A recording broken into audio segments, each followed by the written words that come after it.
Okay, we have the green bars, we have the live counter sticking up, so we should now be live, which of course means welcome back to the Storytime Network. It is the third and penultimate end-of-year stream. We have one more after this. Manga of 2025. Whoa. It is just manga this year, I believe. Last year we had Reign of the Seven Spellblades as a light novel, but there was one book, volume, whatever you want to call it, that came out for it this year, and the last two I got were in December of 2024, and then this one came out August of this year, and so it was just kind of hard to bring back that momentum. Just sort of the issue with some of these series that, take a longer time to come out. You lose a lot of the momentum you have with them. Yeah. But we otherwise have a full docket of, I'm gonna be honest, mostly Shonen Jump series that I've read. A significant chunk of which have been axed. If I just quickly... 1, 2, 3, 4, 5... I'm not going to count that. 6, 7, 8... 8! Oh, only 8 that have been axed so far. Better than usual, I'm pretty sure. It's not terrible, to be fair. Could be a lot worse. Yep. But yeah, let's get started with a series that definitely is in no danger of being axed. Akane-Banashi. So, last year, I'm pretty sure... If I just checked chapter counts, yeah. We, the audience, were left off on the cliffhanger of Akane's master, Shigema, collapsing with, I believe, something like throat cancer. And as a result, his school was split up among the various other masters of the Arakawa school. And Akane, of course, was taken in by Isho, who is the guy who effectively expelled her dad, and she's been, doing her best to fight against, I guess, in Rakugo terms, this entire time. Well, immediately after that, we had a time skip, a 3-year time skip, where Akane spent the entire time in France, perfecting her Rakugo. And, obviously everybody else was doing their thing. Then we had an arc called the... I don't know how to pronounce this. Zuin is how I've been pronouncing it in my head. Zuin Prize arc, where one of the judges, Shomei, is the guy who can teach Akane the story God of Death, which is one of the stories that Shigema specialized in, and is part of something called Shigema's Art.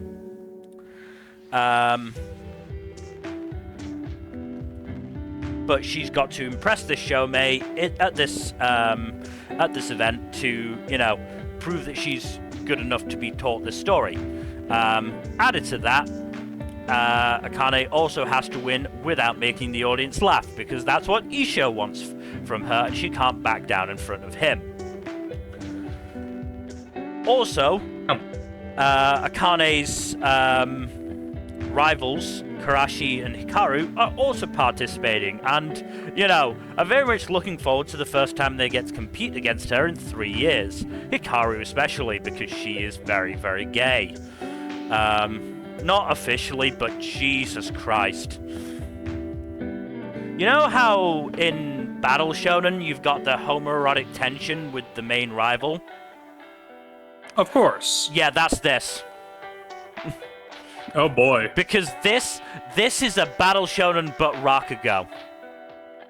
Mm-hmm. It's hilarious. He's even called out in one of the more recent chapters where,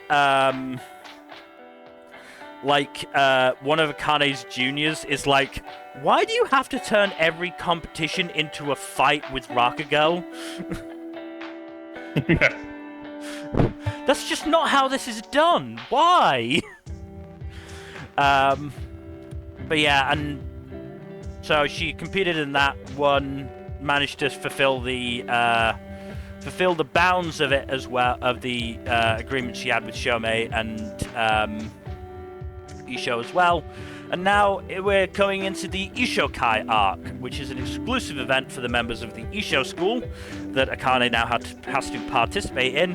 And as expected, she's made it a competition with the with Kaisei, who is the main, who's like the big-time student of Isho, who actually went for the next rank. I can't remember what it's called off the top of my head, but it's like basically at that point it's agreed that you're out on your own sort of thing. You're a Rakugauka in your own right, rather than, you know, a student under a master.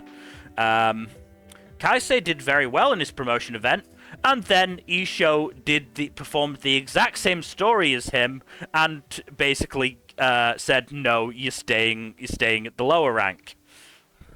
So Kaisei is not very happy with his master right now either. Isho is a dick. But he's a very principled dick who cares about Rakugo. He's an incredible villain, honestly, or antagonist, I should say. I'm not sure if it's right to call him a villain necessarily, but he's an incredible antagonist. And he just has so much presence on the page, it's insane. Yeah, no, Akane-Banashi has continued to just be one of the best series in the magazine for me. Like, it is just so much fun to read, but so interesting, and as I said, just so well done in the way that it does manage to take effectively Battle Shonen tropes and apply it to this fucking Rakugo manga. In a way that seems entirely natural. This is also getting an anime. Yeah, I was gonna say. This year, yes, April 2026, which I'm looking forward to so much. You're getting hype. Oh, I'm getting hype. As I think I've said, 1,000,000%, I'm locking it. I'm already saying I'm locking it. You know, when we get to going at the premieres. No. Like, I'd watch it anyway, even if I didn't, but I'm staking my claim on it. But, yeah, no, Akane-Banashi continues to be really, really good. Honestly, just, as I said, one of the best series in the magazine at the moment. Unfortunately, it's not quite sales-wise at the level of, like, the top tier of the manga, of the magazine, sorry. I mean, to be fair, the top tier is fucking crazy. The top tier is, you know, basically 100k plus now. Akane-Banashi is around 40-50k a volume at the moment. Makes sense. So, almost certainly you'd think that it'll get a boost from the anime. But it's sitting very pretty. I mean, it's almost 190 chapters at this point, and it could keep going for, you know, another few years. So it could very well hit 300 at the rate it's going. And it's an author duo, so it's not as, you know, not quite as taxing for them as Yeah. a solo artist would be. Yeah, I feel like a certain author we'll be discussing later might be much happier with the duo approach than the solo approach he had been on. Yeah. But we should move on to our next manga series, which is AoAshi, which finished this year. 410 chapters. Damn. And I mean, I've got less than 20 to talk about, but Jesus Christ, they were incredible because when last we left you to copy Kaido from our D&D streams, they were Esperion were playing Barcelona in an international tournament. They were 3-1 down. And then Ashito was leading a comeback and in a spot to score. He did score. No.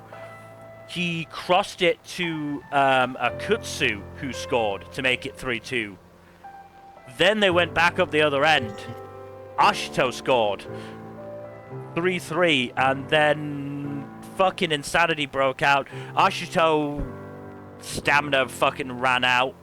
Barcelona got a chance and got given a penalty.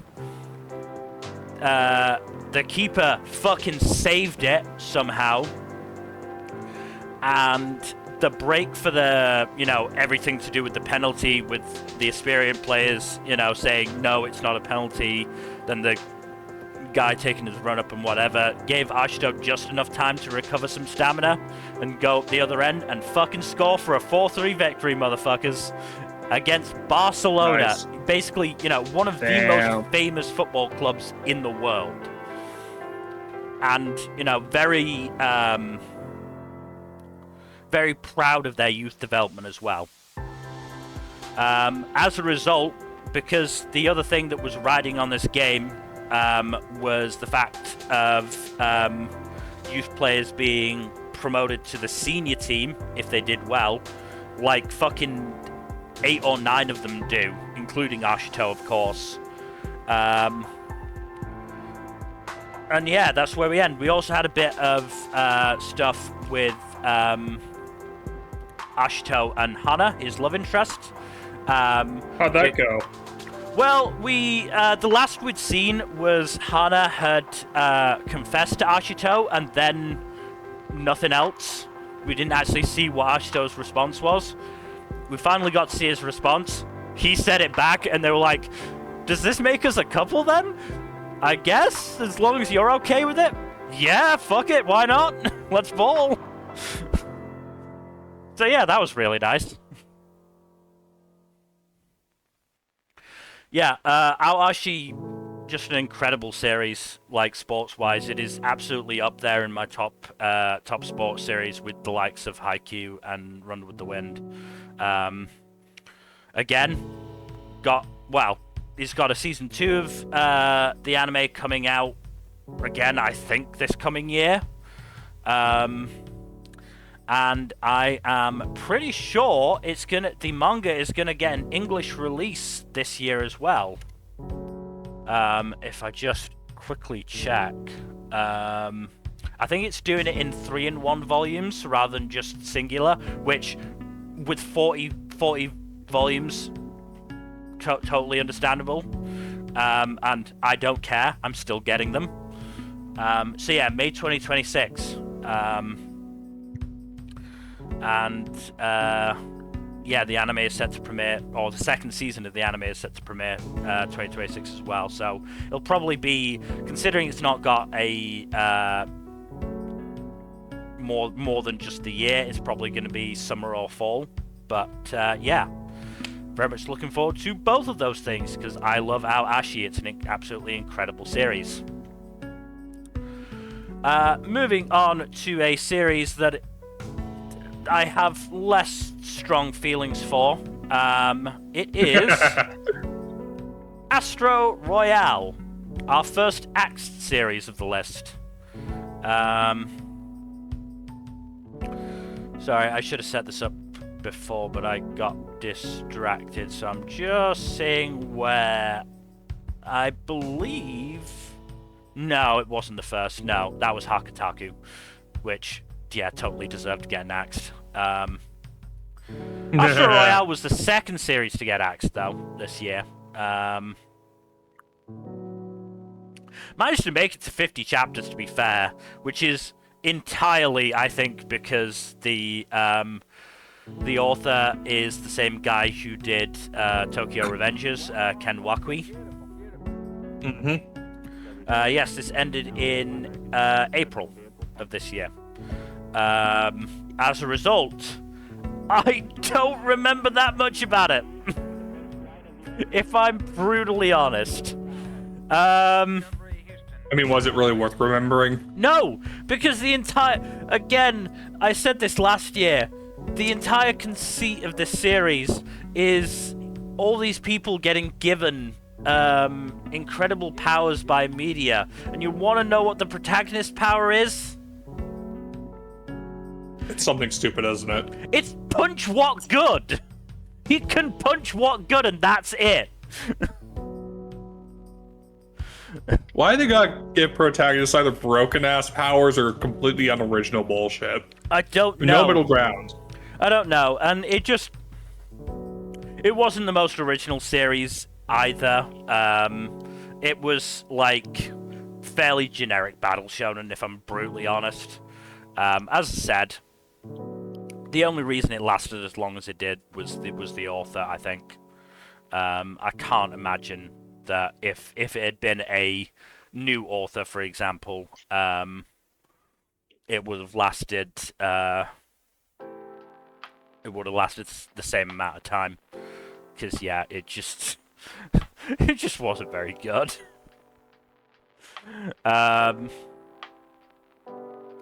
Yeah, moving swiftly on, because I genuinely don't have much to say because I just don't remember it that well. To Beat and Motion, which also ended this year.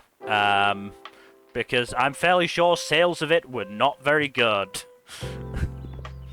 Oh, not very good.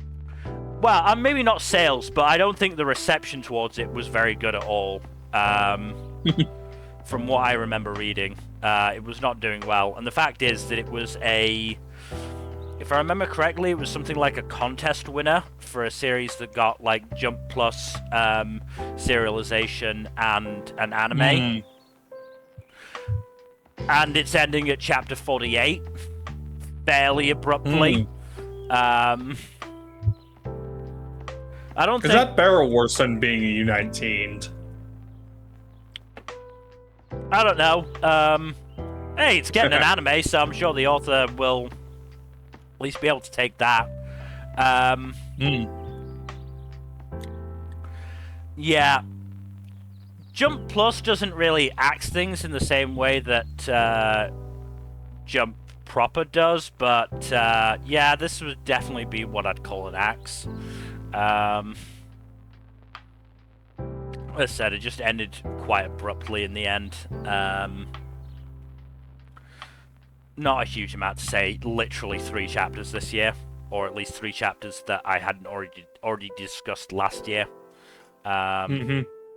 It's not a terrible series, but yeah, I can see why it got axed the way it did.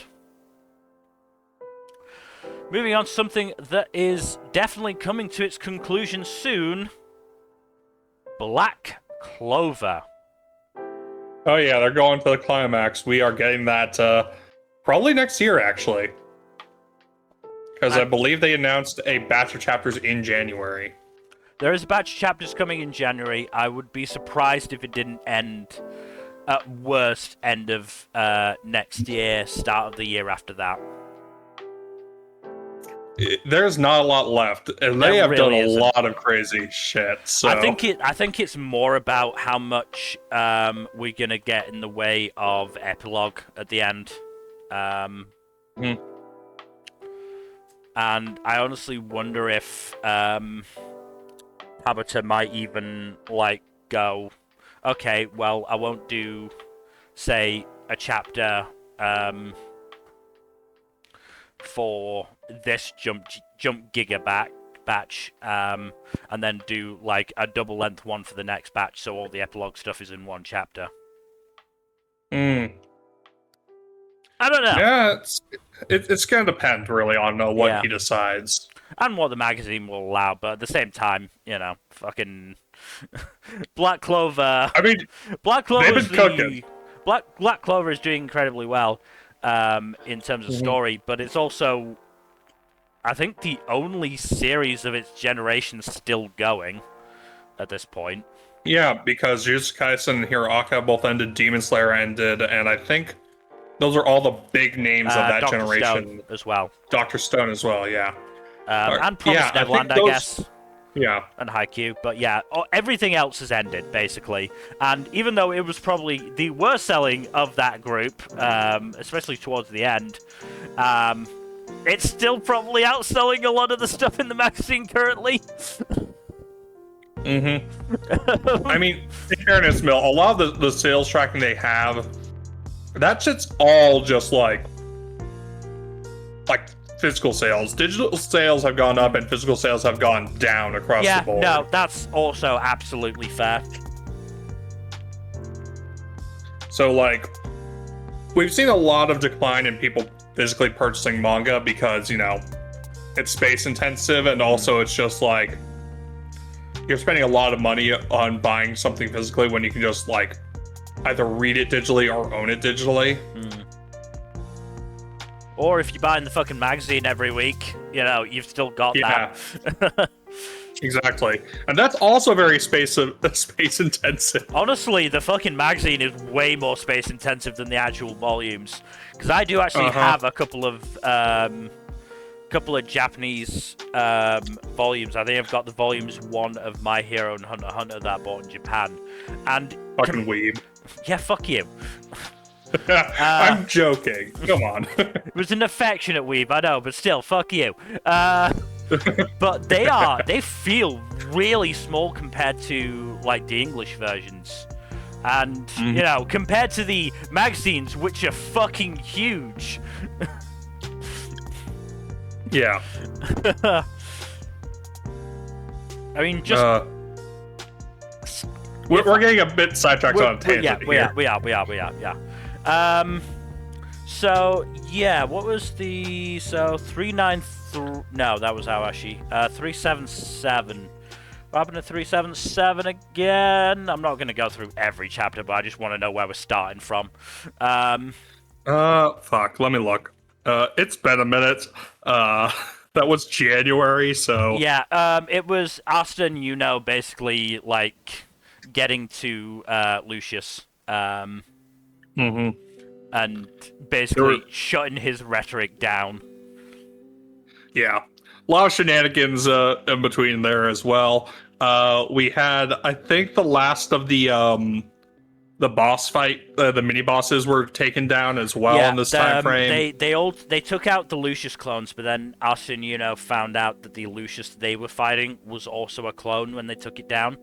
And then the real Lucius turned up, got his uber giga magic from basically taking magic from every single non-used grimoire in the country. Then he pulled a dirty trick and brought out a zombie facsimile of Asta's mum, which, understandably, he hesitated seeing, and got a real bad cut across the chest. I think Asta managed to give Yuno some anti-magic before he fell. So Yuno was able to, stall Lucius while Mimosa healed Asta. And then we got a bunch of fucking returns, which was really cool. Love seeing the big damn heroes, yeah. The Diamond Kingdom came back in full force. That was really cool to see. All of them.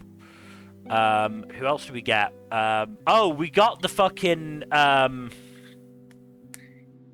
We got a brand new character, this Leo guy, who, I'm surprised they're introducing a character this late in the series.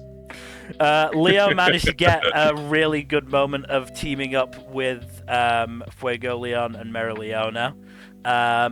The elves came back.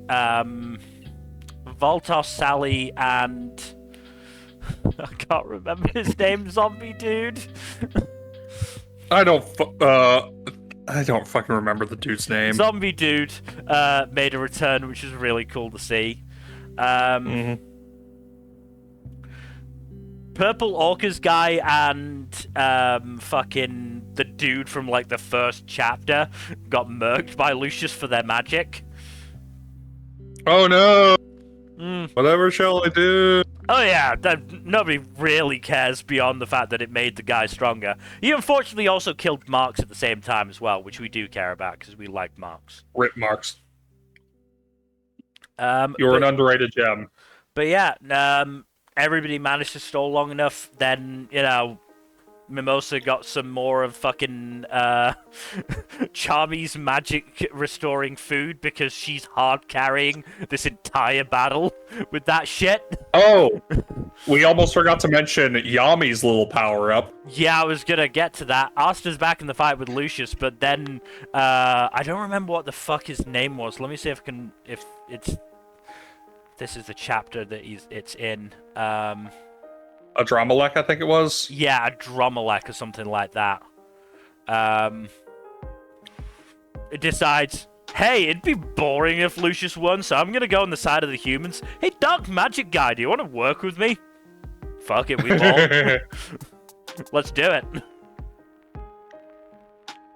So yeah, we got Demon Form Yami, which is, like, fucking incredible. Absolutely great design. Yeah. Tabata is just knocking it out of the park with all these designs, I swear. No, he's definitely making incredible use of the extra time he's got. It helps that we're basically getting 3 chapters dropped per batch, basically. No, with the page counts are still pretty normal, to be fair. For they're about 20 pages per. Well, that's the regular chapter count for a weekly manga. So we're getting 2 chapters every 3 months. Well, no, weekly manga are usually about 15 to 19 pages. He's doing about 20 to 25, which is not too much more than a weekly, but it's still pretty good. Oh, he did fucking drop 3 chapters the last 2 times. Jesus Christ, man. Yeah. I didn't realize. I thought he was just doing it in 2 chapter batches. Sorry, I actually caught up today. I missed the last 3 batches, so I wasn't aware of this. Yeah, crazy. But yeah, now Black Clover is definitely coming to an end, because I think the most recent chapter did actually end with Asta and Yuno landing a solid hit on Lucius, so... yeah, and also there was like an announcement of entering climax now. It was like super climax, something like that. Yeah. So I would not be surprised if the climactic fight was resolved in the next batch or 2. Yeah, I think it probably will be next batch, and then the batch after will maybe be cool down and epilogue stuff. Yeah. Yeah. Yeah, I can't imagine a batch or 2 of cool down and epilogue. Mm-hmm. Yeah, super climax with the next chapter. Yeah. Oh, I forgot to mention, there's also that fun bit with Noelle and Yami both getting anti-magic, I'm pretty sure. Noelle for sure gets anti-magic to help out, and I forget if Yami does. Yami doesn't, because he's got his own devil's power, which is, ironically enough, light magic. Noelle definitely gets some anti-magic and defends Asta when he's making his way back to the fight with Lucius. Yeah, that's what I was thinking of. Yeah, no, fucking Black Clover is still a really fucking good series. I'm absolutely Most underrated Shonen Jump series. It kind of is. Everyone poo-poos it because a lot of people just found it generic, but it's like legitimately a really fucking good series. Yeah, it's all in the execution. Black Clover executes shit really well, as Black it turns Clover out. might actually have some of the best execution of its generation. Like, honestly, once Black Clover ends, we'll have to see how we rate each of those generation against one another. That'll be really interesting. Yeah, because we've had like several of them coming to an end just in the past couple of years. So, but some of them last longer than others. So that's also another thing to consider. Anyway, we should move on to our next series, which is Blue Box. Oh boy, oh boy. A lot of stuff happening this year, actually. Yeah. Do you want to talk about the sports front or the romance front first? Um, Or the plot progression? let's go romance front first, because the this year, so to speak, started with the stuff with or the end of the stuff with Chinatsu's dad, aka father-in-law. Yes, love that. That was so good. And then we had Chinatsu's final tournament, which, as you may expect, ended with a loss, unfortunately. But you know, Chinatsu. You can't always have the main characters winning all the way to the end. No, not at all. And maybe harsh to say, but I don't think it would have felt earned if that had been the case.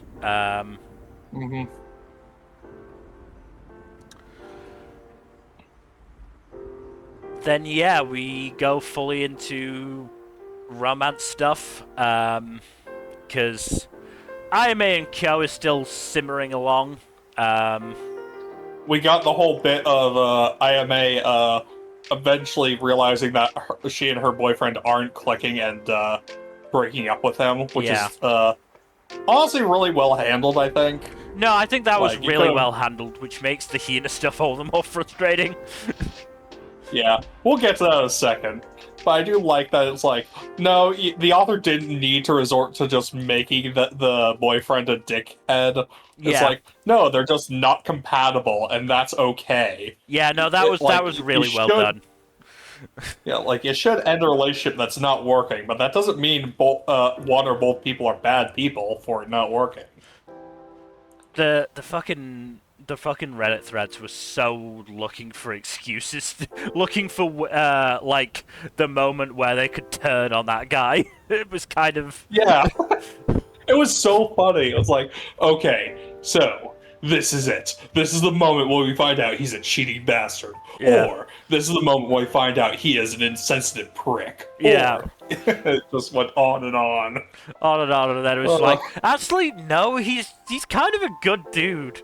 Like, he probably isn't ready for this kind of relationship, and to be fair, probably neither was Ayame. But, like, once they both realized, it was like, yeah, we should break up. There's no hard feelings between us, seriously, but yeah, this isn't working. Yeah. Yeah, it's crazy. How yeah. And then yeah, the fucking Kyoto trip. Hina, god damn it. I mean, it is realistic in that, like, teenagers do shit like this. I know, but it's still annoying. It doesn't make it any less annoying just because it's realistic, yeah. my issue is that it has been in universe like over 2 years. a year. It's been almost 2 years since Taiki rejected Hina. Year and a half, because it was probably about the halfway point of the year. And then Chinatsu and Taiki got together at the end of the year, because they had their 1 year anniversary towards the end, in the sort of 2/3 mark of this year. But the point is, you know, Taiki and Chi have been going very, very solid for over a year in universe. It's been over a year and a half since Taiki rejected Hina, and now she's going, I'm gonna take another crack at it. So you're telling me there's a chance? That just doesn't feel realistic to me, that aspect of it. If it was gonna happen, I would have thought it would have happened sometime in second year. Yeah, well, maybe the author just wanted to do some other stuff with the plot or whatever. I don't fucking know, man. I have a feeling it's not the author. I have a feeling it's the editor. Yeah, no, I can see that the editor's hand here, like, come on, we gotta stir up some drama. It's just unfortunate because it's the first real thing that Hina's even gotten to do for ages. Yeah, no, Hina's kind of been in the background, except for, like, the burgeoning kind of sort of romance with, what's-his-face? Haruto. That's just been hard backburnered now that there's this whole fucking mess. Yeah. And part of the issue is that Hina's advances, let's say, came at probably the worst time because it came at the point of Taiki's just not having a good time right now. Taiki really struggling mentally because he was he lost to Kyo, he lost to Haruto, and his mum had to go into hospital with appendicitis. Not to mention, you know, he's not seeing Shiratsu every day anymore. Mm-hmm. And, you know, he doesn't have his emotional support chi. Yeah, and he's just struggling with that a little bit.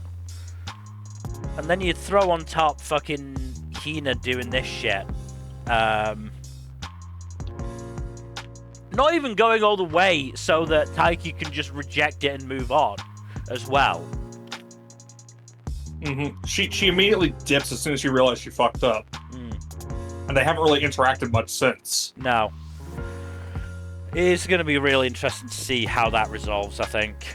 Because I know a lot of people have been saying, I'm not sure if Taiki and Hina's relationship can recover after this. It'll depend on how the author handles it. Yeah. For sure. It'll be very interesting to see. Fingers crossed, you know. I don't even necessarily need to see Hina and Haruto get together, but I would like to see, you know, a little bit of progression on that front. Aime and Kyo almost certainly getting together after the end of the Taiki Kyo match that's currently going on. Yeah, you can see the look on her face at the end of that chapter. It's happening. Oh my god, it's happening. I'd be shocked if it didn't happen within, you know, 3 or 4 chapters at the end of the match. Yeah. I do like the little flashback we got showing the friendship between the main trio. Yeah. Was very cute. Again, it would have felt even better had it not come after the Hina stuff. Yeah. Yeah. Fuck. And especially, like, yeah, in the flashback, or certainly when Taiki was thinking about the flashback, Taiki compared Hina to a fucking dump truck. And it's just like, yeah, Hina never stood a chance if that was the comparison point in Taiki's mind. Yeah. Rip Hina. Yeah. You were always going to be the runner-up. Unfortunately, yeah. But yes, we will have to see. The author said at the Blue Box Jump Festa stage that the series is coming towards a climax, which totally makes sense. Yeah, I'm not surprised. I don't see it lasting more than like a year and change. Yeah. Look, it's gonna get to Taiki's rematch with Yusa, older Yusa Senior, and it'll probably finish with that. Either that, or it'll finish with him graduating. I mean, I think even once we complete that match, it'll get to him graduating. But you know, I think that'll be the climax of the story. Yeah. Oh, absolutely. because that's There's not really much story else to tell after that point beyond like the romance stuff. Like that's the emotional climax for Taiki's sports stuff, and to a certain extent, we've already hit much of the romance climax with certainly with Taiki and Shinatsu. We're gonna hit it with Kyo and Ayame soon. Like, there's just not much more to do there.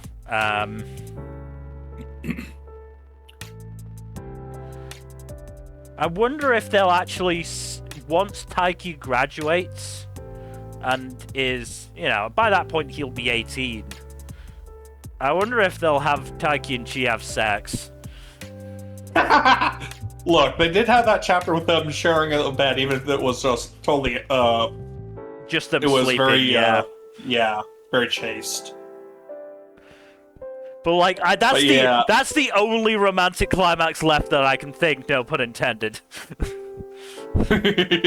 I don't know if the author's gonna go there necessarily, but it's a possibility. The romance in the series has been pretty chaste overall, though. It has. I think it would be a nice surprise, but I'm not, betting on it by any stretch. It's also Shonen Jump, so they'd have to be quite sort of oblique about it. Not every series. Shonen Jump doesn't really do that. Not every series can be Elusive Samurai, where it's explicitly stated that their protagonist fucks. We'll get to that in a bit. We will get to that in a bit, in a few series time. But yeah, Blue Box continues to be holding steady, and the manga sales, physical sales, as you rightly pointed out earlier, consistently over 100k with the anime. So yeah, crazy.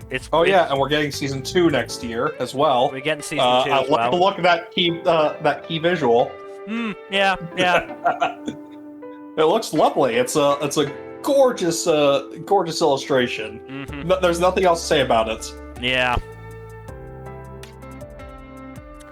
But yes, we should probably move on to our next series, which is a solo U series, which is a rarity on this stream. No offense. Yeah, there's like 3 or 4 in this entire list. I think there's going to be 4 in the end. No, 5, because I forgot about Kaiju number 8. Let's move on to Booze, Boss, and Bright Stars. I know this is getting a localization with a different name, but I like the alliteration more on this. But yeah, this is a fun little series. It's basically a work rom-com where the protagonist is a upper middle ranked employee at a company whose president died recently and was inherited by said president's mid-20s daughter, who has no idea what she's doing and is very stressed out about the whole thing. Yeah. And so she copes by drinking herself fucking silly every night.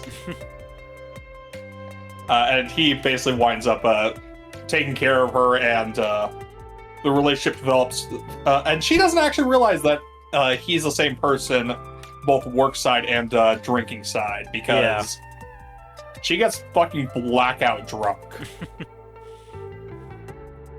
It's kind of crazy too, because one chapter has her get tested for like potential alcohol poisoning, and apparently she has like, it's not getting tested for alcohol poisoning. It's just like a health checkup or something. Yeah. Apparently she has like ludicrous Ozzy Osbourne levels of alcohol tolerance. Like, they're like, we could study this for science. No thanks, sorry, I gotta go. I got work stuff to do. Yeah. Yeah. Also features include adopting a cute cat. Of course. And trying to come up with a name for it. Trying to deal with the line between spending time with employees and actually learning how to be and actually being a boss to them. You know, the constant trouble of management, of not really being able to have friends in the office because so many people are, your subordinates. Yeah. And of course, you got all the ongoing slow burn ship tease, as she is still painfully oblivious to both sides of the relationship. Also, one ongoing thread that I really like in this is her just like trying to understand and live in the shoes of her father, and just like who was a genuinely really good boss and understood the importance of that personal touch in management, and just like understanding and working well with your those beneath you in the hierarchy. Yeah. And she is doing her damnedest to live up to that, but it is stressful as fuck because she does not have a positive view of herself in comparison to her father. Yeah. Even though he was, by all indications, a really swell dude. So yeah, that angle is really interesting. Like, it's just a fun series. The one like caveat I will give is that like there is some fan service and there are several there are boob jokes here and there. Yeah. But that's about it.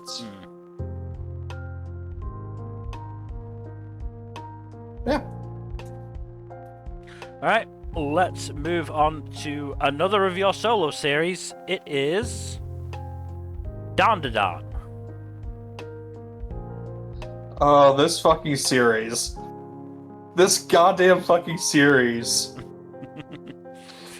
So, I believe I've picked up from seeing people talking about it that there is an amnesia arc that happens. Yeah, there's currently an amnesia plotline going on that I'm a tad annoyed with, but it's mostly being executed okay. It's better than most.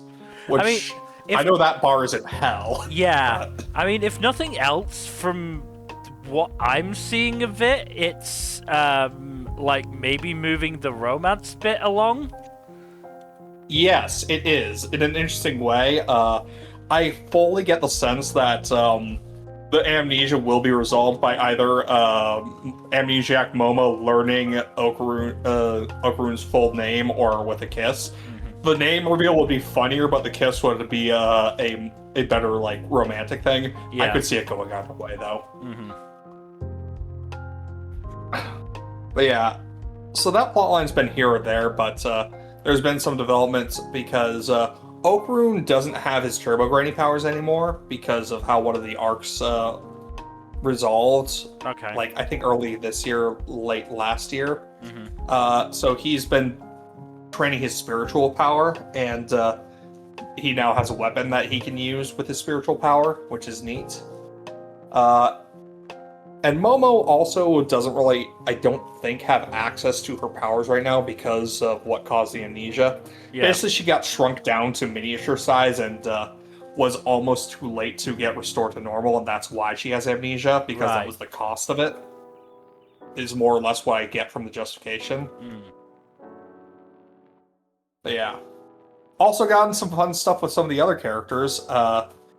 For example, we got a couple of cool fights with Seiko. She kind of got roughed up in both of them, though. The second one, because the first one was really brutal for her. So we got Gigi stepping up with and doing a fun combo with the Evil Eye to fight the opponent in that encounter, which was a smoke yokai. So that was a pretty cool fight. The other earlier fight Seiko was in involved basically a bronze minotaur, which was also cool. Yeah.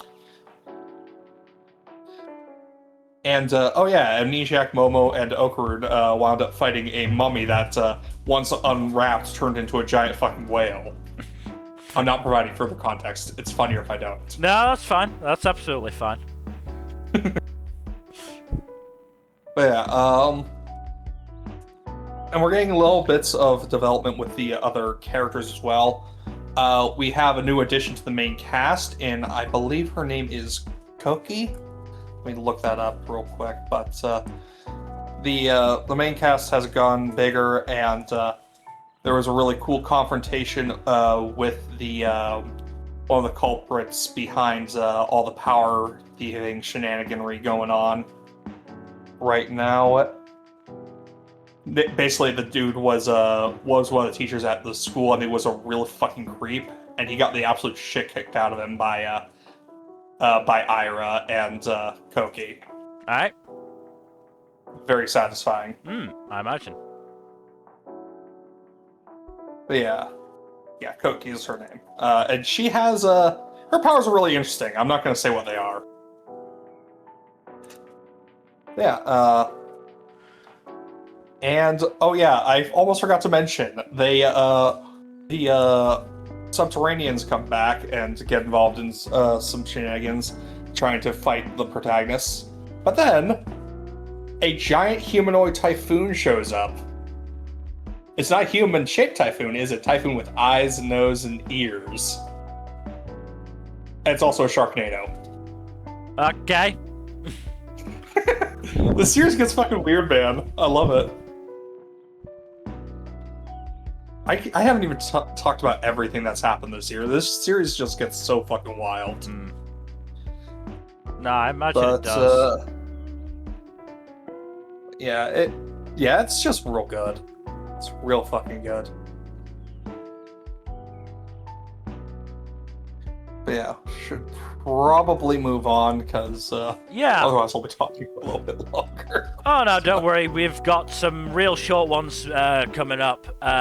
So let's move on to one of them with Ekiden Bros. I believe it was the first of the U19 series of its batch. Because there was a batch. There was a batch of 4 series that started. What point did they start this year? Around June, and 3 of them ended with 17 chapters, 1 week after another. Fucking nuts. What was the last one? Did that one last a little bit longer? Harukaze Mound is still going, though it is very much on the chopping block. And is like 99% gonna end with the next batch. Like, I'd be shocked if it didn't.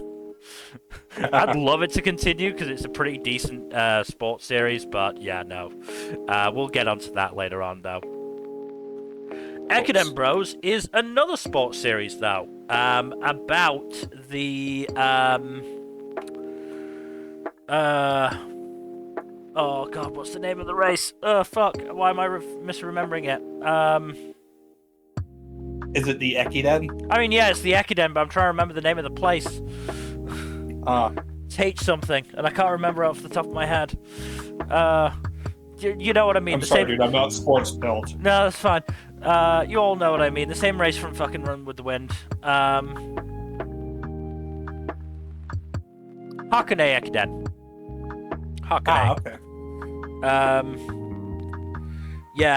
The main character, his dad runs a pretty big college team that runs in the Ekiden every year, but the Protag-kun doesn't think that, you know, he's capable of running until he gets challenged by a classmate in, I think it's something like middle school or high school, and he discovers the love of running.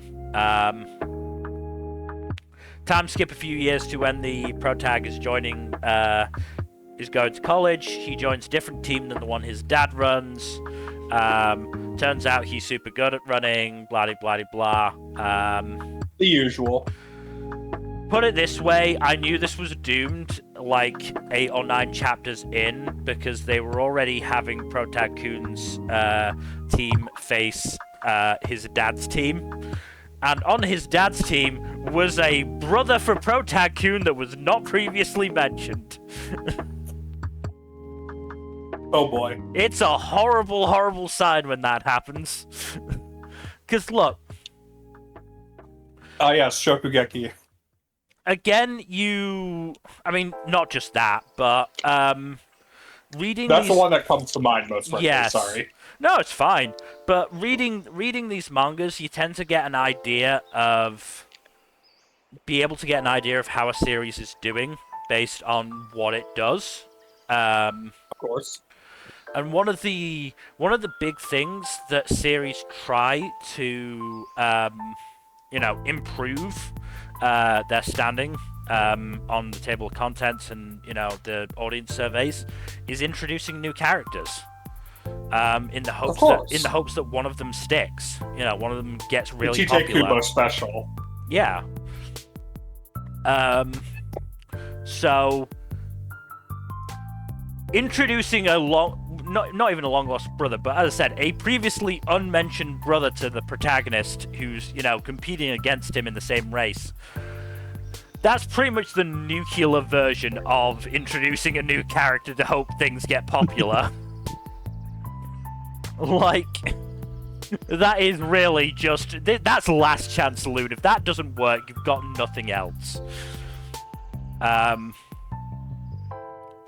yeah, considering they did face each other, we got a flashback to how the dad had pushed the brother too hard, blah-de-blah-de-blah, and then, ended with Protag-kun and the brother finishing, like, really close together, and... Protag-kun's coach going to his dad, look, be proud of your sons, basically, sort of thing. It was doomed. It was doomed. The art wasn't great, which didn't help, but the character stuff wasn't amazing either, if I'm brutally honest. It got better, to be fair. I would say in the last third of the series, it was probably actually a half-decent series. If it managed to start that way... Too little, too late. Exactly. If it had managed to start that way, story and art-wise, it might have had a decent chance of at least lasting a couple of batches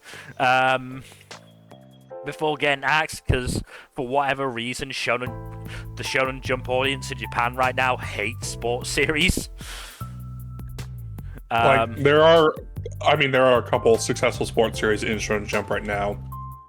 So, maybe everything else is just in fucking Haikyuu's shadow at this point. Blue Box, and what's the other one? Blue Box is the only one I can think of. I wasn't sure if there was another one or not. No, not really. Harukaze Mound is the only other sports one, and as I said, that's not doing well. It's Blue Box and the lingering shadow of Haikyuu, basically. I mean, it's a really high bar to clear. It's a really high bar to clear. Mm-hmm. Yeah, Ekiden Bros, as I said, it managed to pick things up towards the end, but yeah, it was the series I was most certain of dying from that batch, put it that way. I mean, that batch had a 25% survival rate as it turned out, so... Yeah. I was surprised you weren't wrong, but... I was surprised at least one of them, to be fair. Mm-hmm. But yes, we should move on to our next series, which is The Elusive Samurai. Also, gonna be ending very, very soon. Definitely ending next year. Not sure when next year, but probably within the first 3 months, if I'm being honest. I would be amazed if it makes it to March. Yeah. Honestly, the way they're going is probably going to be mid-February at best. Or worst, or whatever, however you want to say it. Because, we are now on to the final confrontation with Takeuchi. And it looks like Tokiyuki is also secretly dying. Matsui's gonna do his fucking bittersweet ending bullshit again.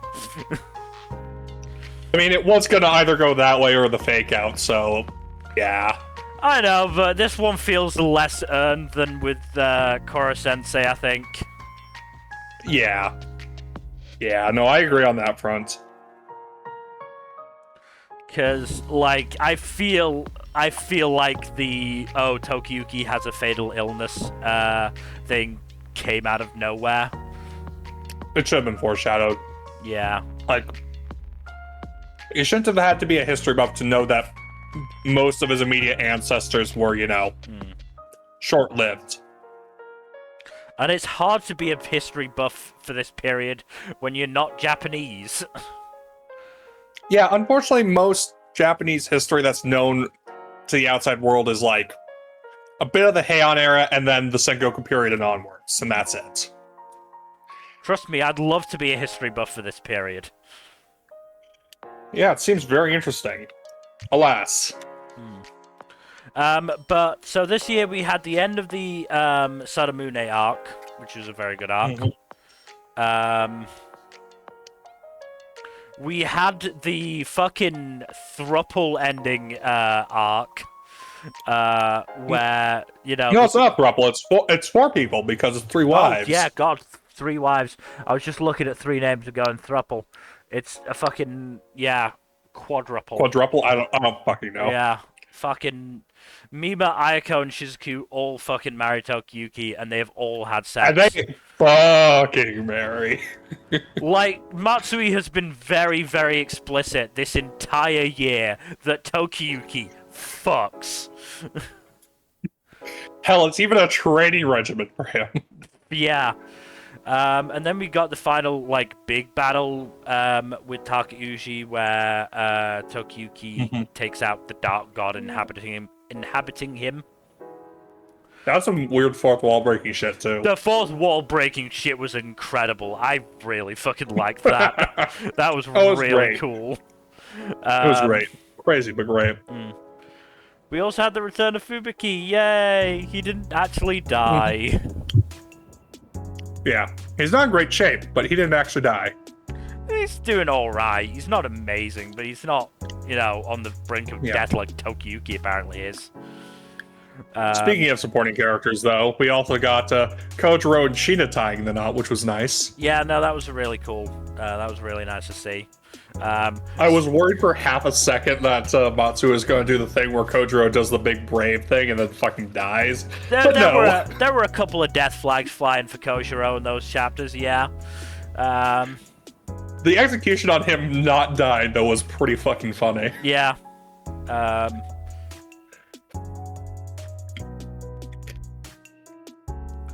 But yeah, I'm gonna be a little sad to see this go. Oh, same.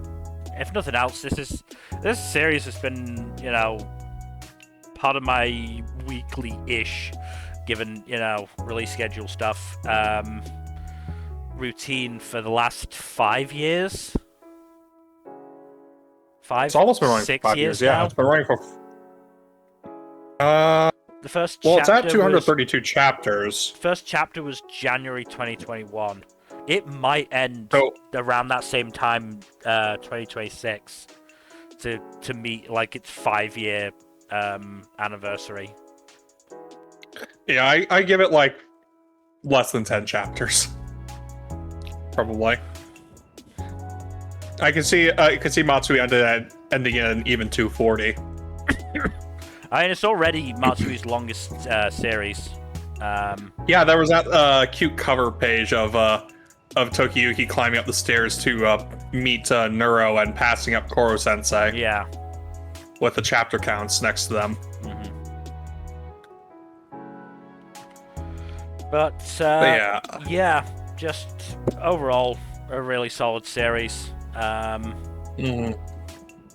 We'll obviously see how it comes to an end, but yeah.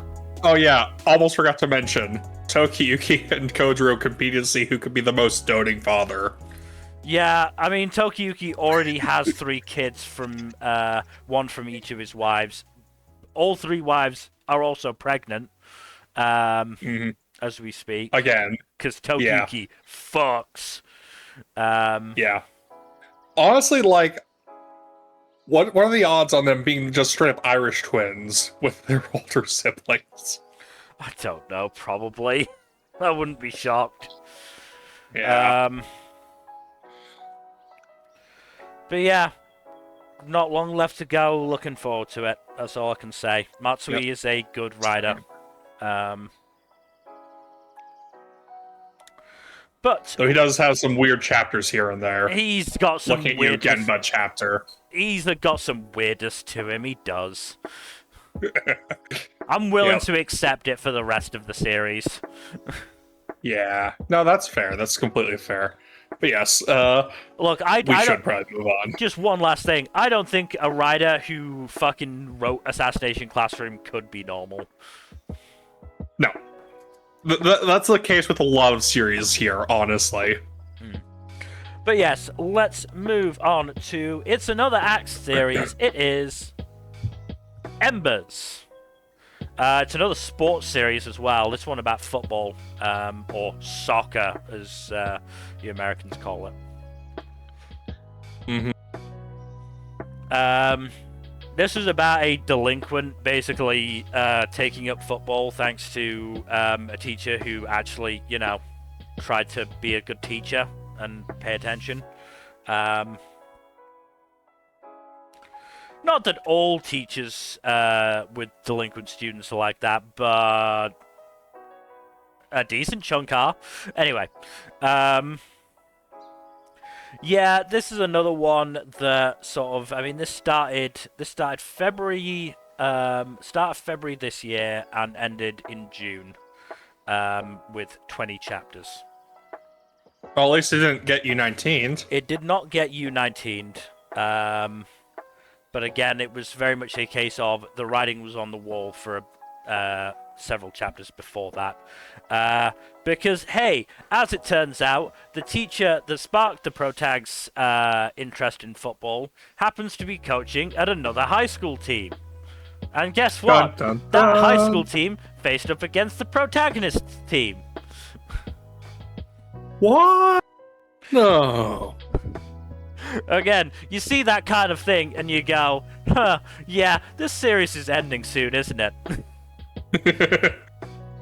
Whenever they start doing crazy bullshit out of nowhere like that, you know it's doomed. Again, this is a series where the art actually got really fucking good towards the end, but the story just did not, like, follow it. Like, there were a couple of really, really fucking good, like, double-page spreads in the last few chapters. Huh. Shame that didn't last then. I mean, it was a duo, so the art was by Sotaro Nishi. So I look forward to seeing them again, because their art definitely improved as time went on. As I said, story, not so much. Pretty generic, to be honest. Hey, Mill, I noticed you took Iruma off the list. Did I? It's not on the list. Yes, it is. It's down at the bottom. Oh, that's why. Derp. I'm dumb. Because it's welcome to Demon School. Yes, yeah. I'm just so used to bringing it as Iruma. Damn it. That's fair. But jeez. Sorry, I gave you a heart attack. It's like, did I fuck up somehow? Didn't think I had. No. I fucked up. That's my B. Anyway. Yeah, I mean, there's not much else to say about Embers. Yeah, it was a fairly generic sports series. I wasn't surprised when it got axed. Let's move on to something that is not axed yet, but I wouldn't be surprised if it was coming. Gonron Egg. What is this about? Demons have taken over the world and enslaved humanity, and then the egg of, like, the old demon king's heir falls into the lap of this kid called, I think, Gonron, if I remember correctly, and, like, gives him powers so he can fight against the demons. Cool. Not especially. Art-wise, this is bad. How bad are we talking? So bad that on a scale from... Oh, sorry. So bad that it's very clear that the assistants are significantly better than the actual artist. Oh dear. Because the backgrounds actually look pretty decent, but the actual characters are quite bad. I'm trying to think of a scale of sloppy/bad artwork that I can work with. Oh yeah. On a scale from no, I can't think of a series with bad enough artwork that's memorable. 1. The original One Punch Man webcomic and Mob Psycho. 10 is Berserk. Yeah. Like, 1 is an incredibly talented writer, but oh boy, there aren't. Oh boy. Anyway. Yeah, here's the thing. I dropped this at, like, chapter 4 of 9 currently. Because it was just dull, and the art wasn't good. Like, there's a lot of fighting, and it's really fucking hard to tell what's going on in it. And it does not have the story chops to be able to, you know, pull that off. Most unfortunate. It's also, I'm fairly sure, not been well received by the Japanese audience. Oh, so this thing's getting fucking shit canned ASAP, huh? As I said, I would be very surprised if it managed to survive getting axed. Well, I guess the U19 Club will be welcoming a new member soon. Probably. So... Oh, jeez. So, Chapter 6 is, I believe, the first time that new series get, like, properly ranked. Oh boy. Because the magazine obviously gives them a, you know, about a month, maybe a little bit more than a month to settle in, let's say. Chapter 6, 14. Chapter 7, 12. Chapter 8, 14. Chapter 9, 17. Yikes. It's real bad. Real bad.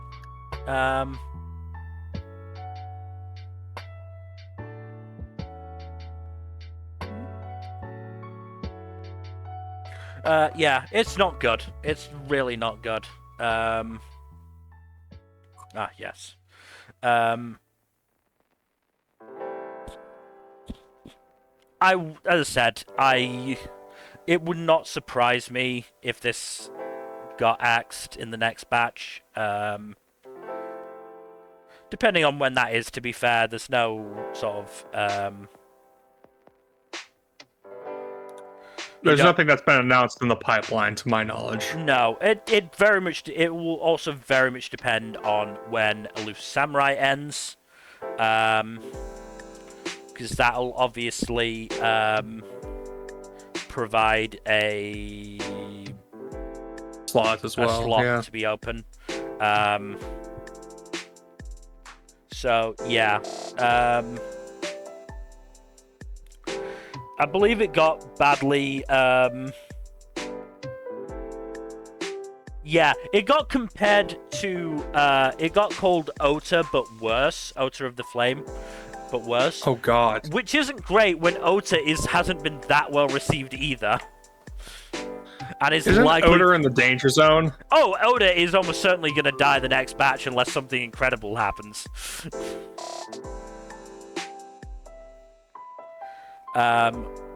But that is beside the point for now. Yeah, it's not a great series. Let's talk about one that is, though, because we move on to the guy she was interested in wasn't a guy at all. I love this series. It's a very good series. This current arc has been a bit wonky, but still really good overall. I mean, it's sort of been... There hasn't necessarily been a focus since both of them graduated, is the thing. Yeah, there hasn't really been a strong through line. So I think there's certainly an element of that, and you know, the author figuring out what to do from here, especially now that Mitsuki and Aya are together. Yep. There's no real plot goal, no real dramatic thrust either.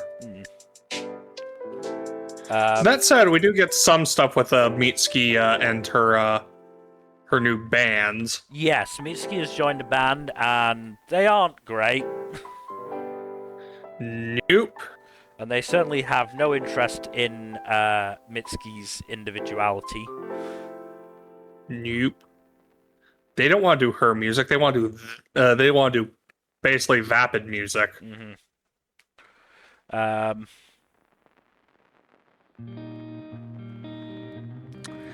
Yeah, it's going to be very interesting. We've gone a couple of weeks without a chapter actually, so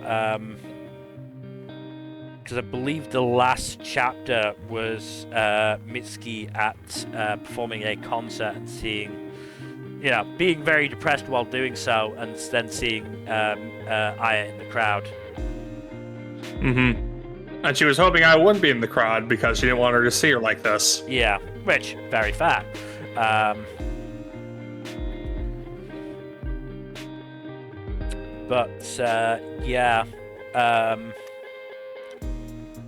It just continues to be a very fun, if unfortunately short series. Oh yeah, yeah. But it is another one that's got an anime announced. That I don't believe we've necessarily gotten a. Do we even have a year yet? No, not to my knowledge. I would assume it's next year, just because of when it was announced, like earlier this year. So it was pretty announced, early this year, actually. Yeah, it was announced February 20th this year. So I would also be shocked if we don't at least get like a release date announced sometime next year. I would imagine probably pretty soon into 2026. Considering the announcement that he was getting an anime happened with the release of the 3rd volume, and the 4th volume is coming out around the same time in 2026, maybe then. Yeah. Speaking of the volumes, they are now available in English. Yep. I have not gotten any yet. I believe I only have the first 2 physically. 3rd one just came out, and I don't have money to buy it.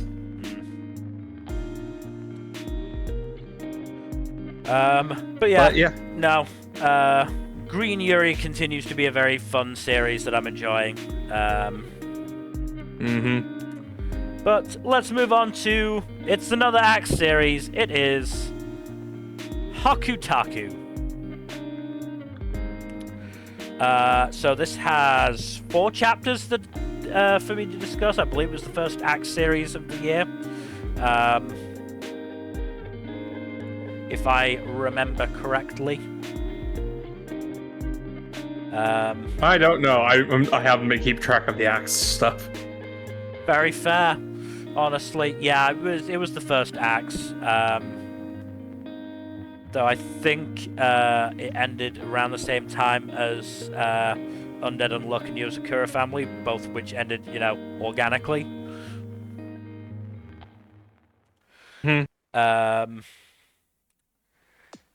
Yeah. Again, another series where the writing was very much on the wall. It is a U19. It only got 18 chapters. There's honestly not a huge amount for me to say because it was, it did end February, so I don't remember a huge amount. Honestly, you're probably fine just going back to last year's stream and listening to what I had to say about it there, because I doubt anything changed in those 4 chapters. I don't think they did in what I can remember. Good God. If I remember correctly, it was a series about game development that didn't actually show any of the game development. Generally not a good sign. No, not a great sign. Not a great sign at all. The characters were just kind of okay. They weren't amazing. They weren't bad, but they weren't amazing either. really don't have much more to say about it, to be honest, because, yeah, just... so let's move on to Harukaze Mound. Yeah, unfortunately, this is probably going to die a death. But is it a good death or a bad death? Bad death. Well, it's an axe death, so it's murder, which I would count as a bad death. I don't know. Some people want to go out that way. I don't think Harukaze Mound did, because unfortunately, this is from the author duo that did Phantom Seer, if I remember correctly. Oh, oof. Yeah, it's probably not going to last. It might last a little bit longer than Phantom Seer, but not by much. Again, it's going to be very dependent. I mean, to be fair, on the axing list, there are probably a good couple of series beneath it. And then obviously you've got Elusive Samurai ending, so depending on how many series Shonen Jump has, has in the chambers ready to go, it might survive a little bit longer, but yeah, I just don't have much faith for it. Like I said earlier, the Shonen Jump audience just doesn't seem interested in sports series at the moment for whatever reason. That fucking Haikyuu casts a long shadow. It apparently is. It's wild.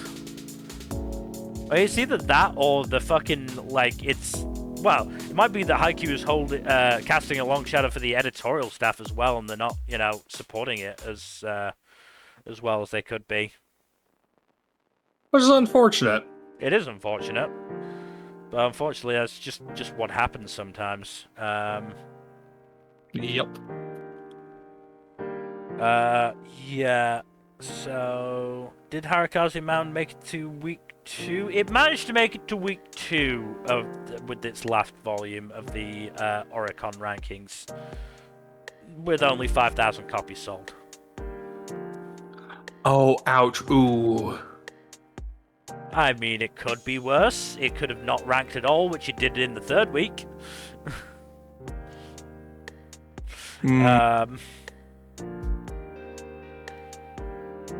I mean, yeah, Oda didn't even make it to week 2. That's a bad sign. It's not a great sign, no. It's not a great sign. But, yes. So, it's about twin brothers who are both pitchers in baseball. Of course. One brother is considered effectively like a genius, and the other seems to struggle until a guy called Ibuki comes across him, realizes that he's a diamond in the rough, and teaches him a few things. For instance, to pitch southpaw and submarine style rather than regular style.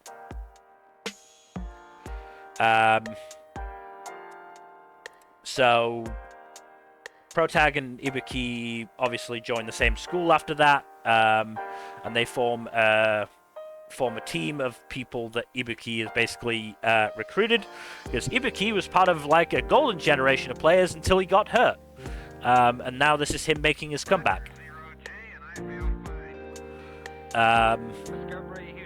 So there's some stuff with them establishing themselves as a team in some practice matches.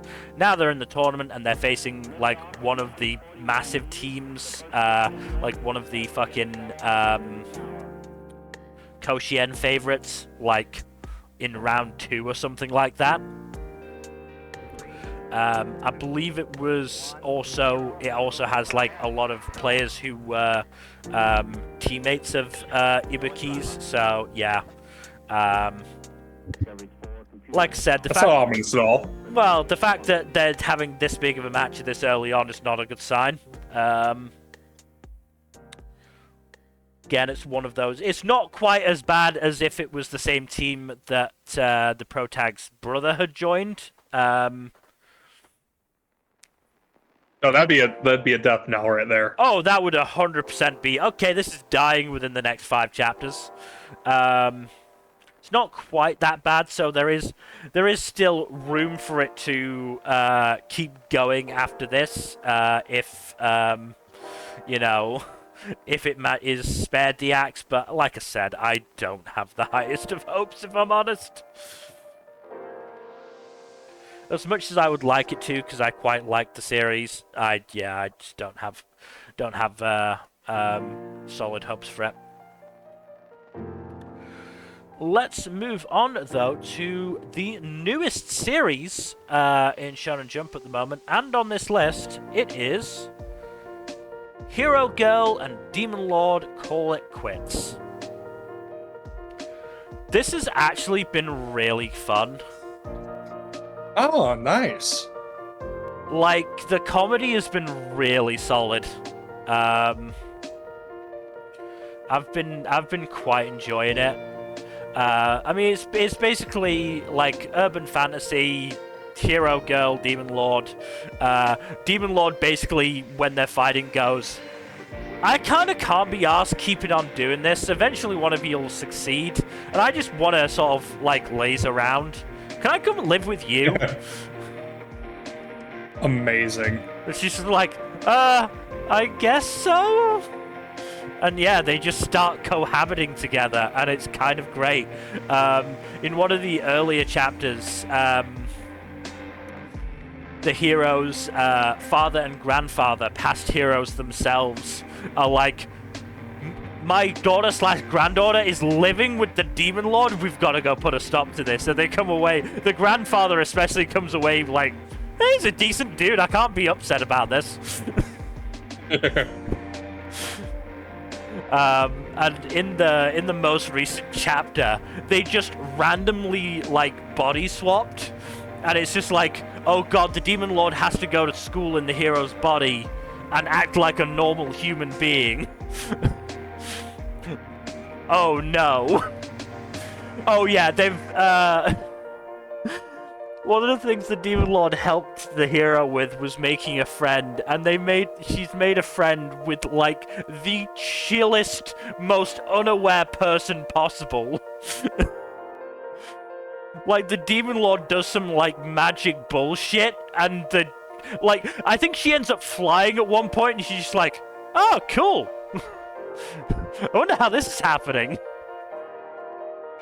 Honestly, I'm really enjoying this. It's only 7 chapters in, so we are, still got a long way to go before we can call it anywhere close to safe. But like I said, I'm having fun with this. That's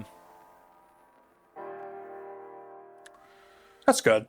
Yeah, I don't think it's quite at the point of ranking like properly just yet. But fingers crossed, it'll be, it'll do well, because like I said, I'm having fun with it. Let's move on to another series I'm having a lot of fun with. I'm just going to take a quick drink of water because I've been talking for a while. Certified yapper moment. Been there. Let's move on to Hima-Ten. So let's see what chapters I'm talking about here. 25 to 72. Okay, let's have a look.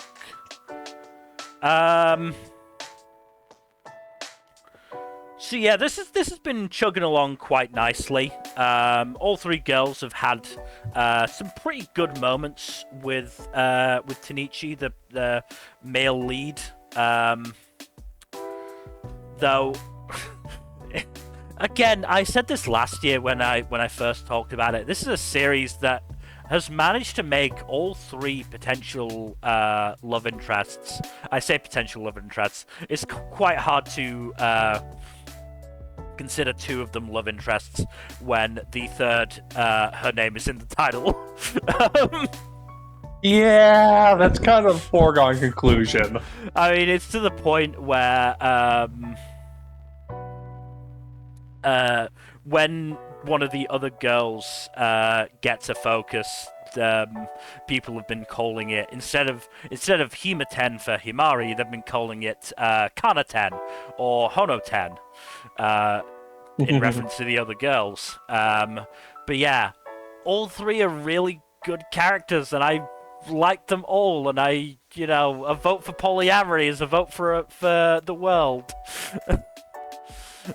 Alas, most Shonen Jump writers are cowards, unlike Matsui. I doubt it's. Yeah, I'm almost certain it's not gonna go that way. But darn, I'm just.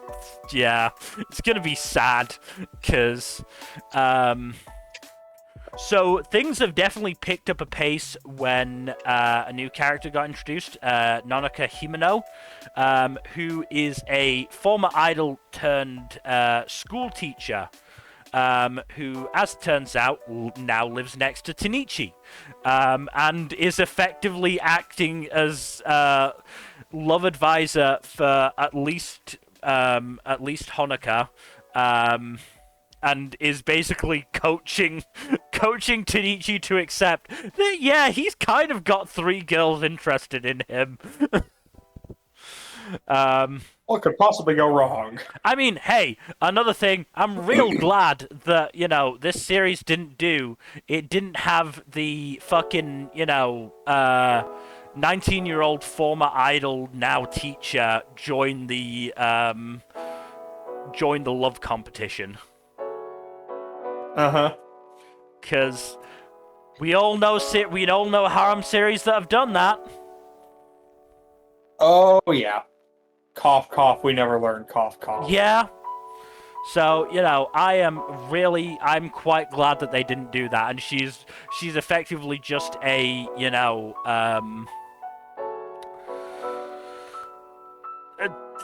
helping presence to, as I said, move the plot along effectively. Because in the time that she has joined the story, as I said, she's being Kanai's effectively tutor in the ways of love, and so she and Tenichi have been getting closer. As a result of seeing this, Himari, who, has now realized that she's interested in Tenichi, is starting to make moves. Kana, who is seeing this, has made her move. Like, this is the sort of... Oh, shit. This is a slightly rough bit of it. Kana is also a model, but she happens to be a... What's the word for it? Gravure model? Gravure model, yeah. And she's basically... her method of trying to entice Tenichi is showing him her, appearances in magazines. Put it this way, as it for series that I've not been reading physically, I generally just went with the most recent Japanese released volume cover. Hima-Ten, I chose not to because Volume 7, which is the most recent one, has Kana on the cover in a bikini. She is 15. I don't feel comfortable looking at that while I talk about this. Yeah. I don't blame you.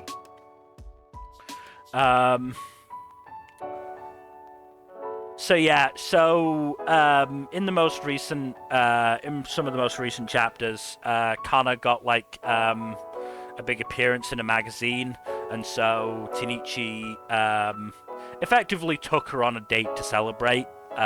He didn't think it was a date, she did, and then they ended up in, I think it was her apartment alone. Where, once again, she showed him, the pictures. He got all embarrassed about it and was like, should you really be showing your fans, No, she actually fucking stripped, didn't she? She went down to a bra. And he's like, should you really be doing this with one of your fans? And she's like, I'm doing it with you because I like you, idiot. You're not just a fan. That gauntlet has been thrown. Okay. Yeah. And which is interesting because the only one that Tenichi is currently interested in is Kanai. Like, she's the one he has a crush on. Oh, not the title girl. Interesting. Not the title girl. Kanai is unfortunately the closest thing to a childhood friend in this competition. So yeah, she's kind of doomed. She's doomed. She's doubly doomed because not only is she the closest thing to a childhood friend, as I said, her name isn't the fucking name of the manga. Right.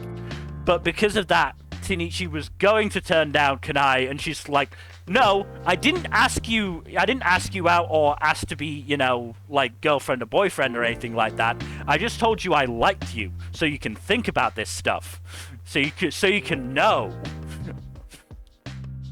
I'm not asking you out yet. That will come in time. But so you're not turning me down just yet, idiot." Oh boy, oh boy. Yeah, it's honestly kind of fun.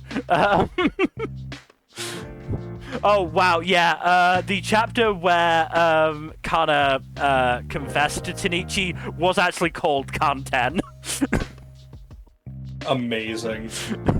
This is also the series that does really fun stuff with the with some of the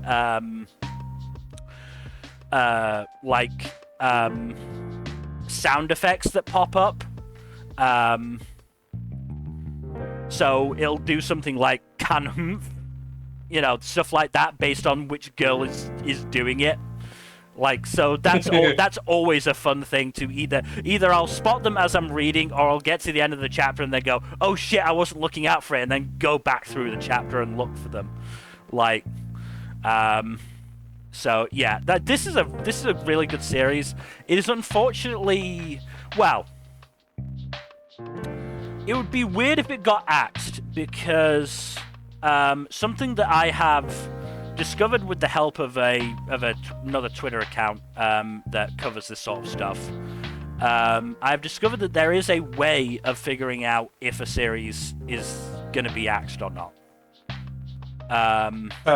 Which is if a series gets a solo cover, and I do mean cover, not lead color page, cover of the magazine, it is almost certainly safe.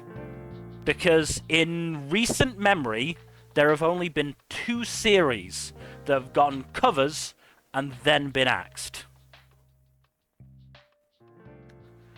I like those odds. Hima-Ten has gotten a cover. What other newish series have gotten covers?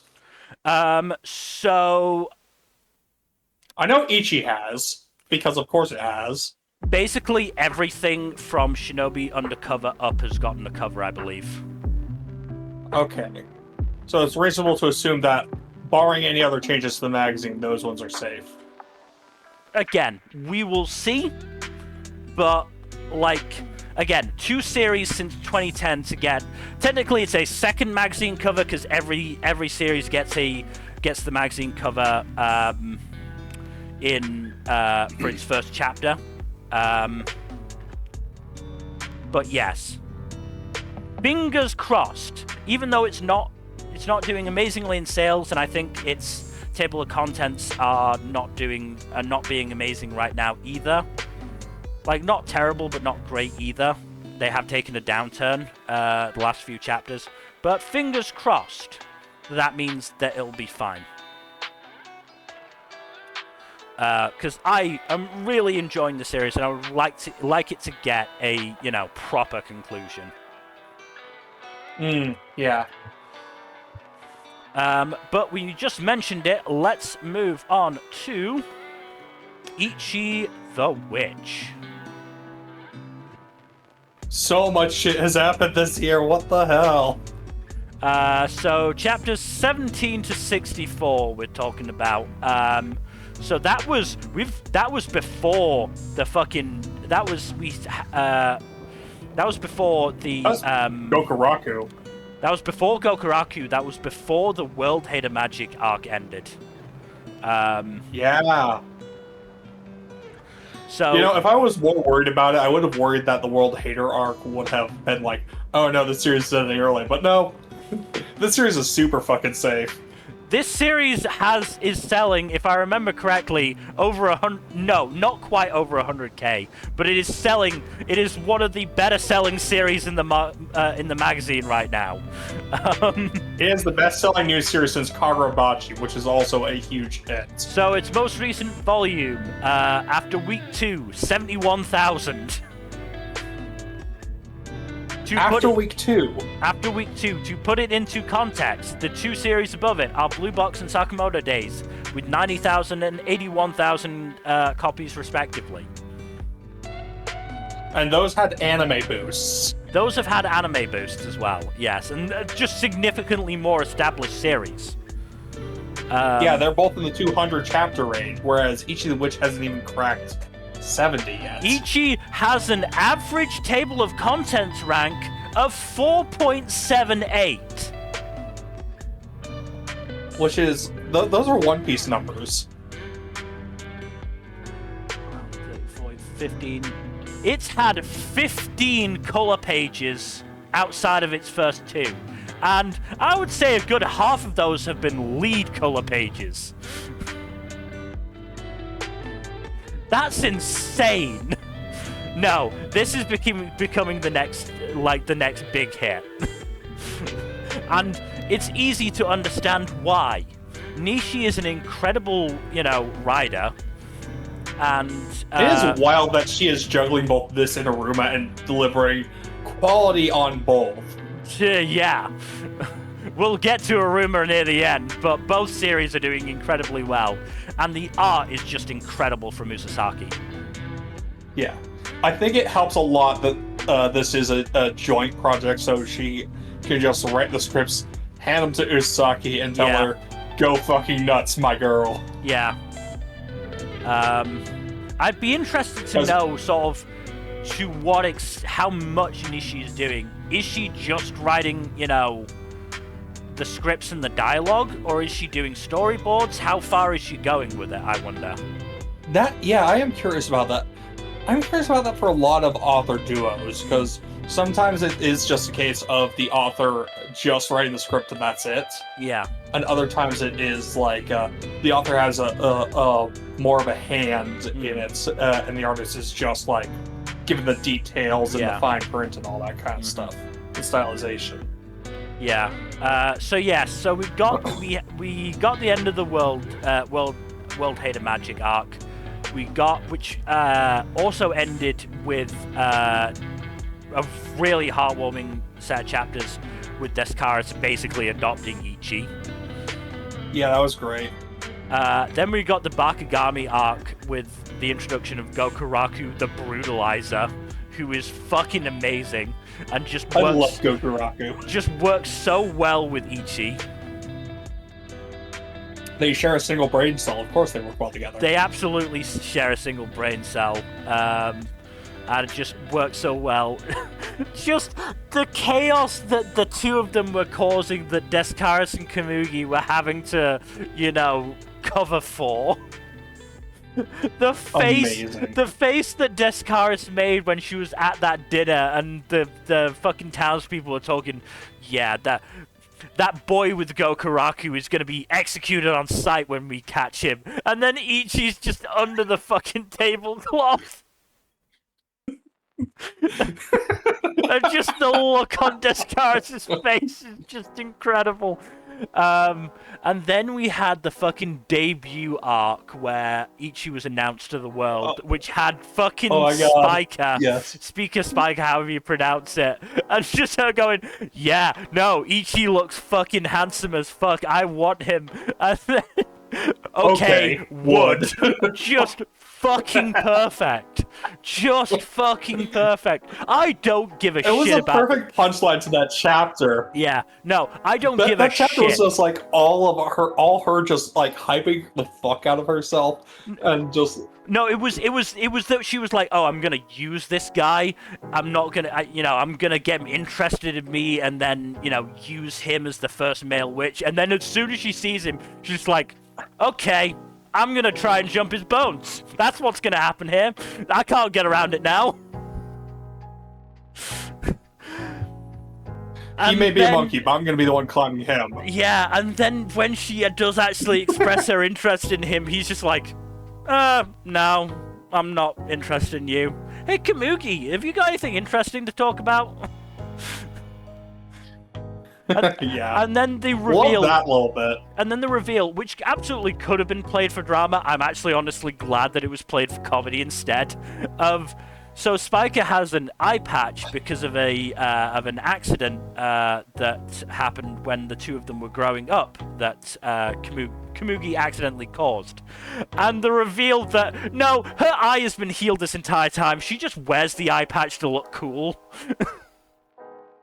I mean, valid, but at the same time, come on, Spica. Come on. Like I said, that absolutely could have been played for drama, and it probably would have worked. But the fact that it was played for comedy in an argument between the two of them, fucking superb. Peak sibling bickering right there. Peak sibling bickering. We also had the introduction of Hitsugi, who is on the World Hater Magic side.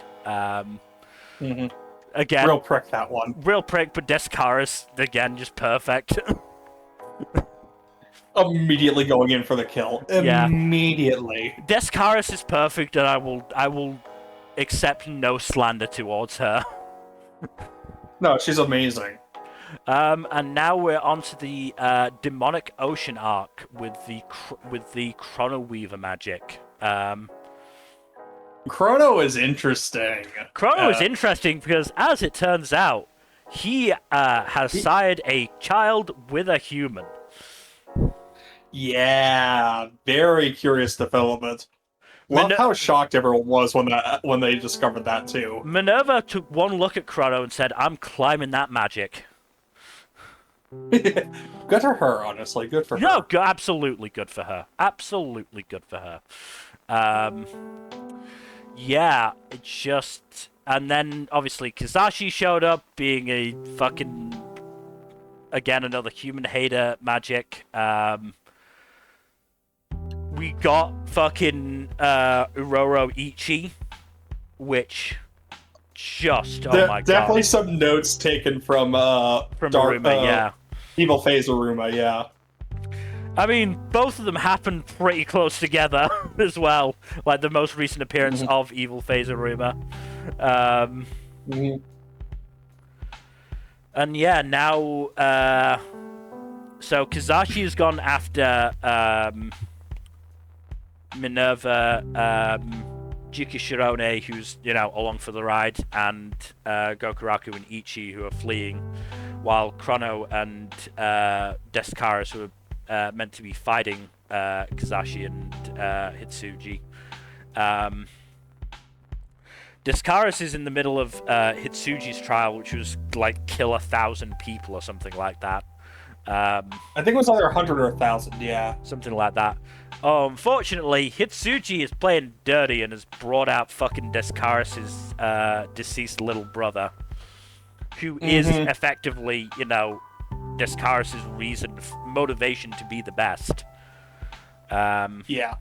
Though I'm pretty sure Hitsugi is explicitly using corpses. Yes, he's Descaris is not killing actual people. She is killing, zombified corpses, basically. Meanwhile, Kizashi split himself into different fucking personality traits.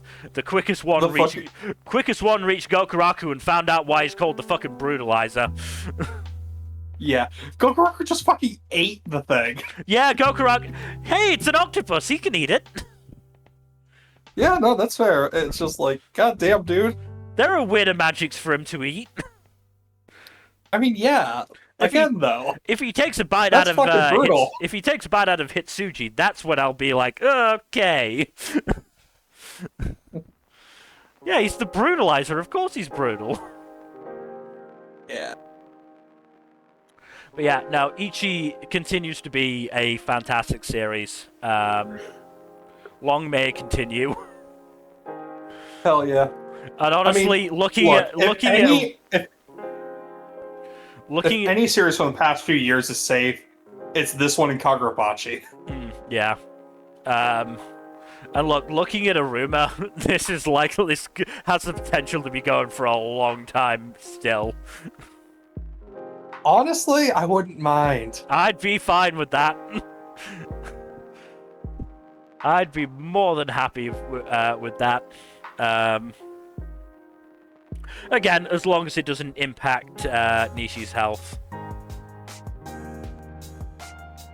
Of course. Oh yeah, we also got introduced to the other big name witches. Some of whom great designs on all of those. Yeah, some of whom looked very interesting. Very curious to see what the Bullet Witch's deal is. Yeah. But yeah, no. Ichi, fantastic series, but we should probably move on to our next series, which is Jujutsu Kaisen Modulo. Have you been reading this? I have. I am current with it. Okay. So I have seen the. Yeah, I wasn't 100%. I wasn't 100% sure if you had started it or you were just gonna binge it when it finished. Because this is meant to be a short run series. Like half a year or so, and they're already in the final 2 fights. Most likely, yeah. No, there was straight up a magazine announcement, I think. Oh, fair enough. Then yeah. I guess so. Yeah. It's a short series, man. Yeah, I mean that's the other thing that's going to influence, the survival of Harukaze Mound and Oda. If this and Elusive Samurai end at a similar time, and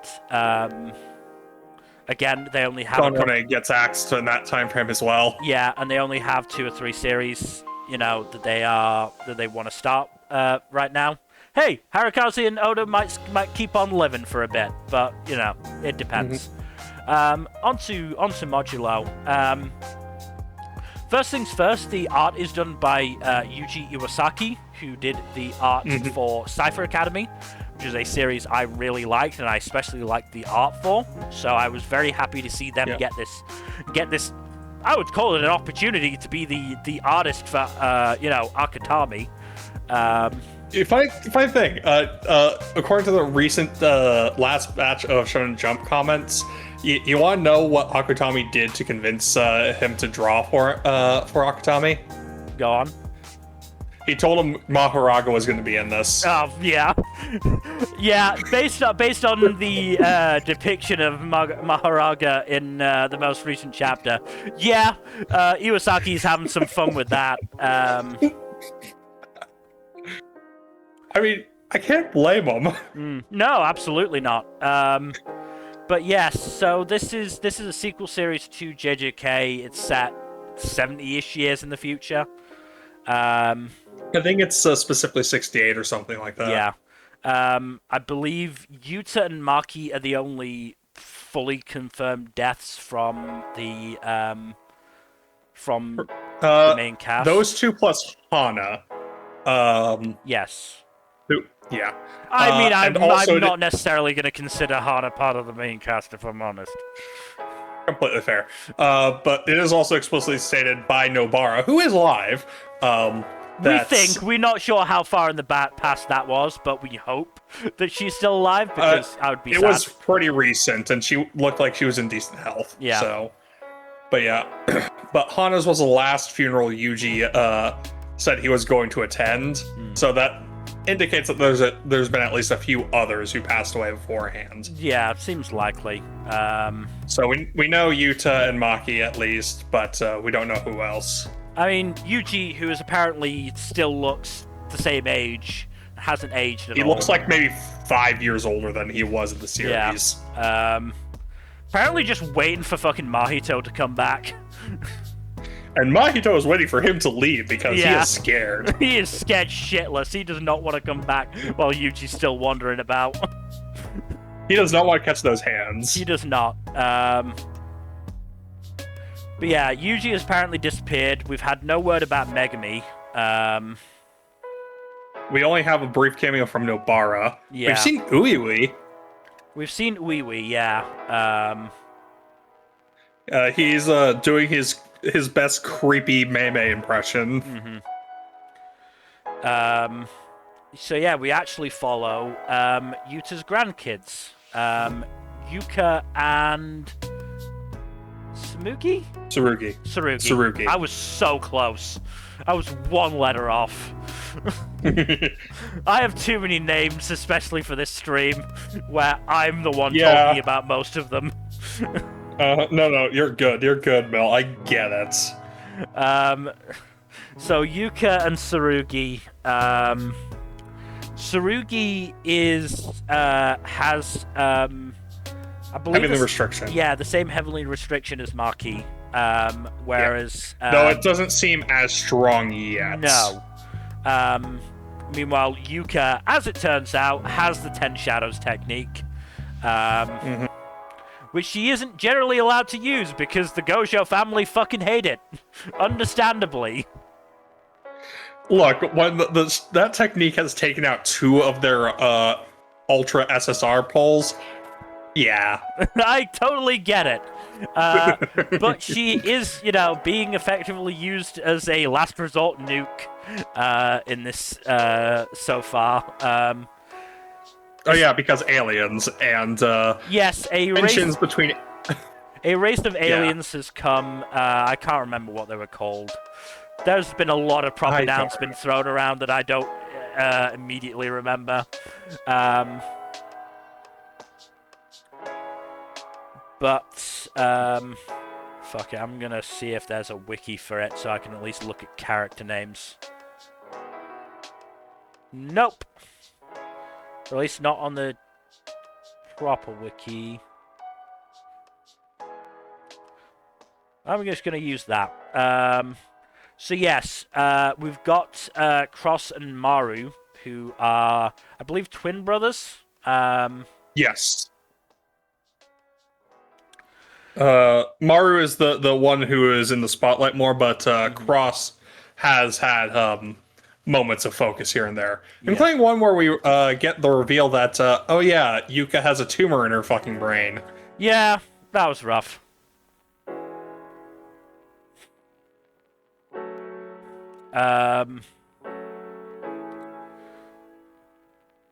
Then we got the backstory for Cross and Maru, which was interesting if tragic, because clearly, there is a seemingly a caste system, I guess, for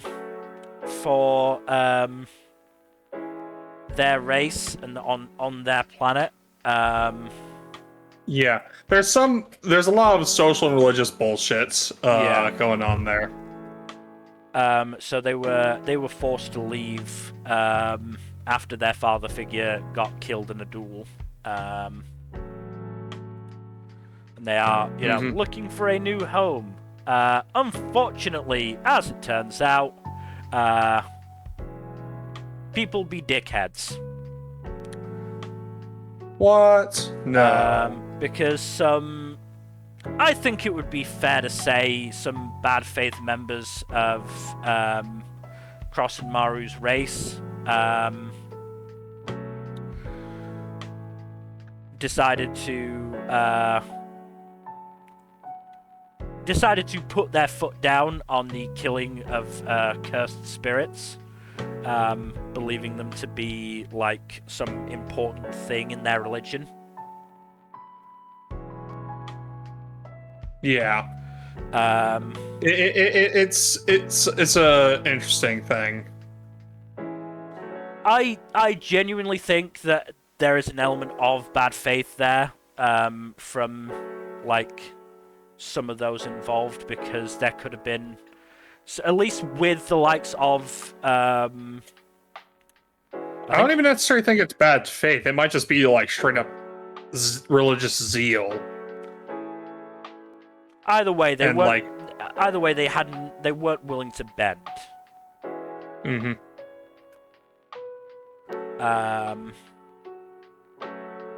And then, you know, dickheads on the human side as well, who I believe they shot Cross, if I'm remembering Yeah, correctly. Cross got shot. It's tough to remember. They're twins.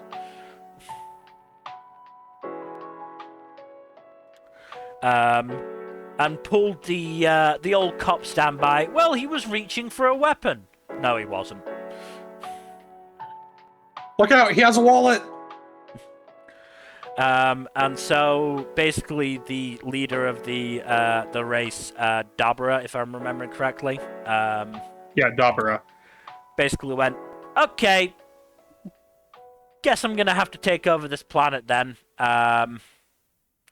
Unless you want to duel me, and they said, sure, that's the best chance we've got, and then sent the, you know, cancer-ridden Yuka against him because she can summon Maha fucking Raga.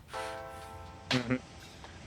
Raga the Apastampa, I believe. I've seen the nickname. Yeah.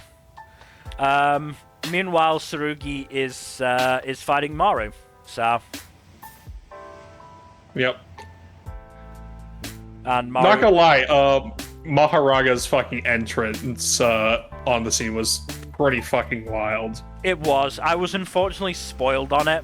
I was also spoiled because JJK leakers are the fucking worst. To be fair, I'm not even blaming leakers for this. It was just a case of I happened to be working when the chapters came out and looked at Twitter, and somebody in the time between the chapters releasing and me looking and managed to fucking draw fan art, because of course they had. God damn, fan artists are crazy fast.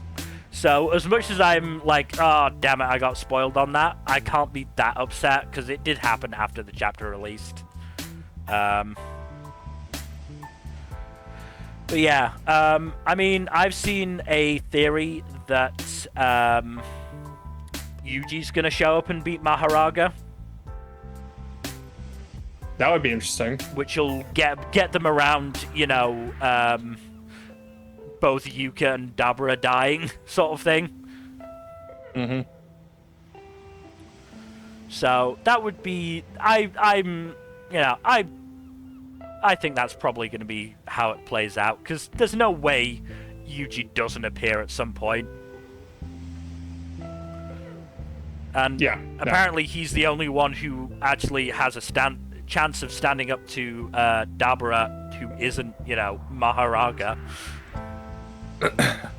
It'll be very interesting to see how Yuji and Maharaga, or rather, how Yuji factors into the story, because he has not shown up at all, actually.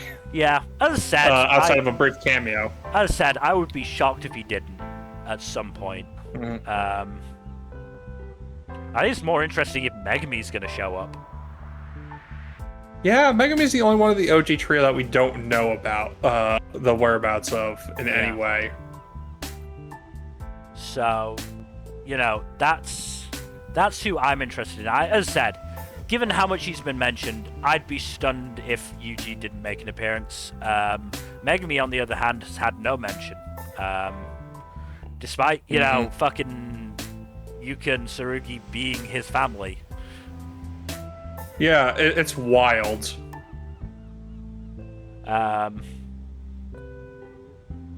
But yeah, no, Modulo is a very interesting series, and if nothing else, I'm glad it's sort of sort of rehabbing Akutami's reputation. Mm-hmm. As it turns out, being able to write your own series and not have it to deal with the pressure of drawing it as well is very helpful. Yeah. I'm not going to talk about the survivability of this one because there's no point. It's a short-run series and it wasn't going to die anyway. Yep. It would be wild if they fucking axed this, though. It would. I had seen some jokes about whatchamacallit, Yuji being the break glass in case of emergencies character. Yeah. No, it would be insane if this got axed. Quite frankly. Yeah. Again, it's a short runner. There's no need to axe it. Shonen Jump Yeah. has a slot open in like a few months Yeah. tops. But speaking of axe series, let's move on to Kaedegami. So this is another U19. It was in the same batch as Ekiden Bros. Rip. And this is, I would say, probably one of the bigger surprises. I would say, personally, the biggest surprise of the batch. I know some people disagree, but I would say, because I think this was actually chugging along relatively nicely. It also had a big-tittied monster lady as one of the co-protagonists. Damn shame it got axed. Look, you know what I'm about. I know what you're about entirely. It's obviously not a guaranteed formula for survival, but it tends to do all right. So it was very much a Chinese-inspired fantasy series where the main protagonist, Ko, was effectively raised by one of these, I can't remember what they call them, one of these creatures. And I couldn't tell you. I know you can't. I'm hoping that something else will.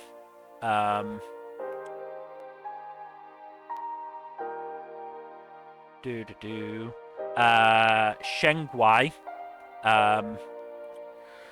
Yeah, so he was raised by a mysterious Shengwai named Chio, who, as it turns out, was this big cheese Shengwai. And like, basically, her body was split in several pieces and distributed, and she lost her strength, basically. And she's mostly in incorporeal form.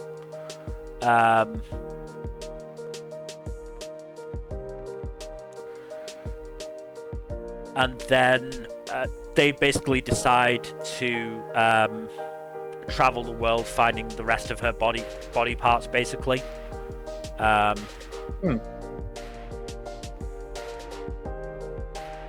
Like I said, it was a pretty interesting series, and I was enjoying it. It wasn't like mega amazing, but it was certainly an interesting series, I think.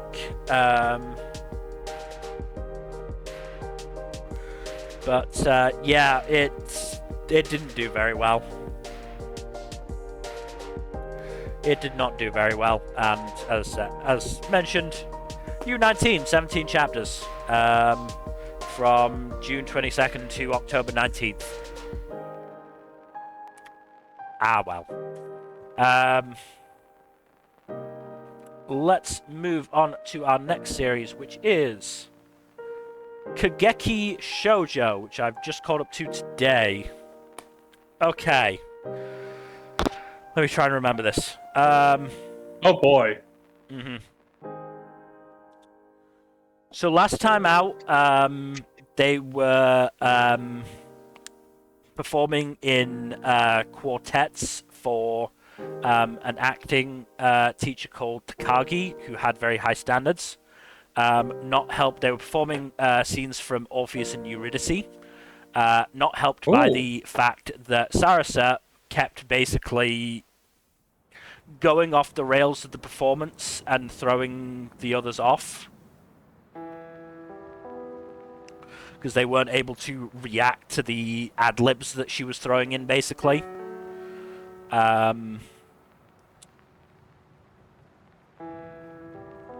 So they get to the final performance.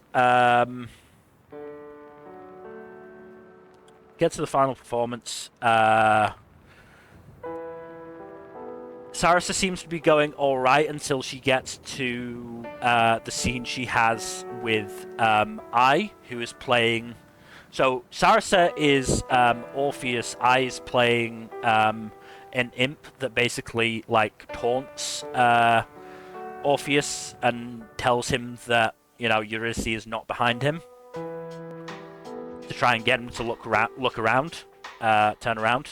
Yep. So yeah, Sarasa goes off the rail there and starts ad-libbing. So I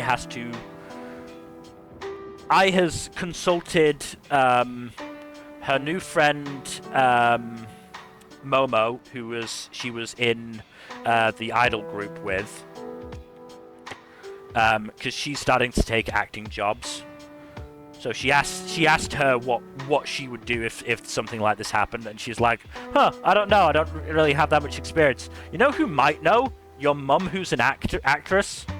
So I had to call her mum, which was not a fun conversation, especially when I's mum basically said, if she can't follow the script, she's talentless, which I didn't take well. Of course you wouldn't take it well. No, of course she wouldn't take it well. But basically... I mean, of course you wouldn't take it well as well. No. No, I wasn't happy about it either, but, but basically the advice she got was to physically touch the person. And so, in the performance, I goes up and grabs the bottom of Sarasa's face, and that gets her to snap out of it. And I believe they end up getting a pretty decent grade from it.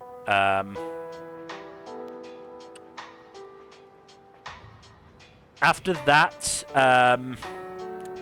I decides that she's going to be definitely be a Musume Yaku, the female roles.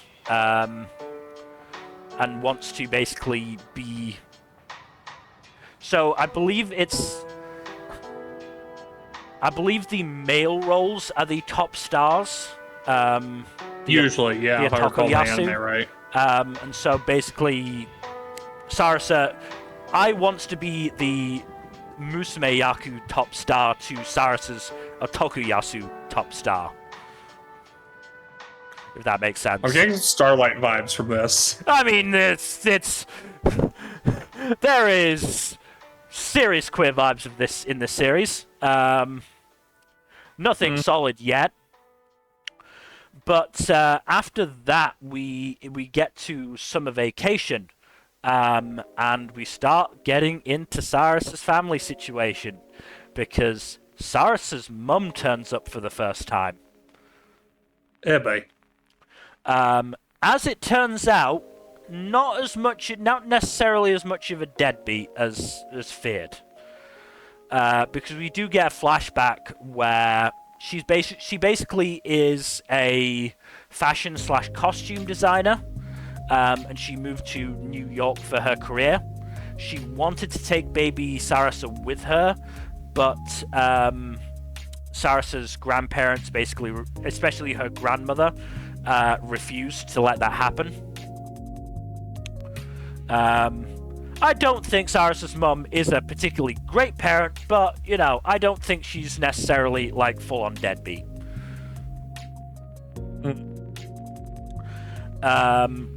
But that gets Sarasa thinking about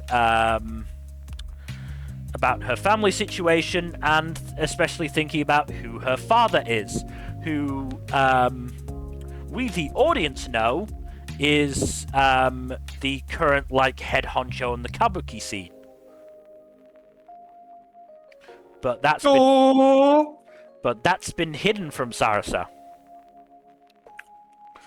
Also complicating matters is the fact that there is a Koka TV show, a TV show about the history of the Koka theater being made. And a member of Ai's old idol group is going to be performing one of the lead roles. And then there's a scandal that happens with her and Kozaburo, who is the heir apparent to the kabuki stuff.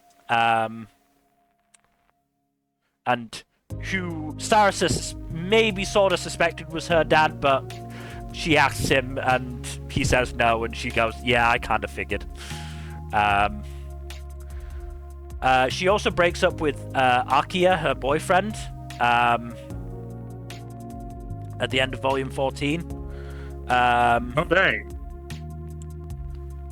I was wondering when that would happen. Yeah. I mean...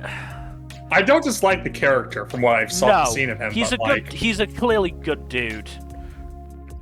The series has been very, very quiet on Sarasa's actual thoughts. Sarasa does not have a lot of introspection when it comes to her personal life. Any introspection that she has tends to be about her acting process. Mm-hmm. And so we're at the point of volume 14 of, I'm still not 100% sure how she actually feels about Akia. And it's possible it's a case of it's been very subtle and I just haven't noticed it, but I'm not 100% sure. Put it that way. As I said, maybe it's a case of it has actually been, implied throughout various chapters, and because, I haven't read some chapters for a while, or stuff like that, I don't remember it. It's whatever. As I said, I'm just not sure. Yeah, I'm still really enjoying Kageki Shojo. I just wish the volumes came out more often than they did. Because I believe it's something like a fucking bi-monthly release schedule, by which I mean once every 2 months. And as a result, it takes a while for volumes to come out.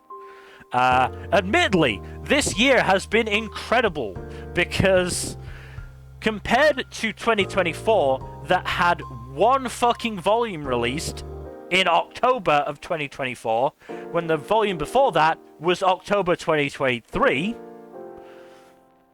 this year, we've had 4 volumes released.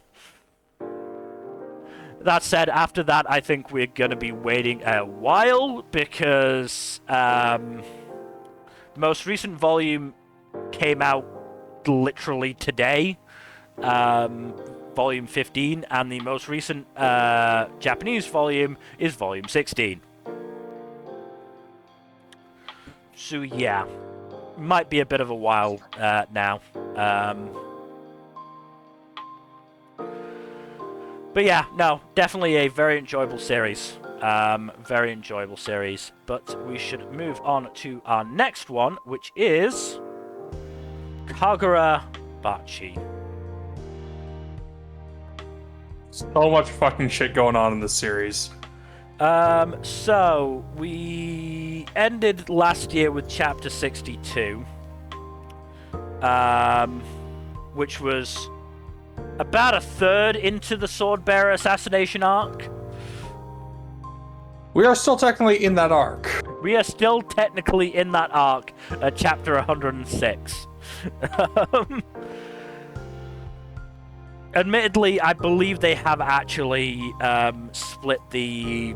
Well, it's technically more of a saga now, into smaller arcs, though I can't remember the delineation, and it's a little harder to do considering they're jumping back and forth between a lot of stuff.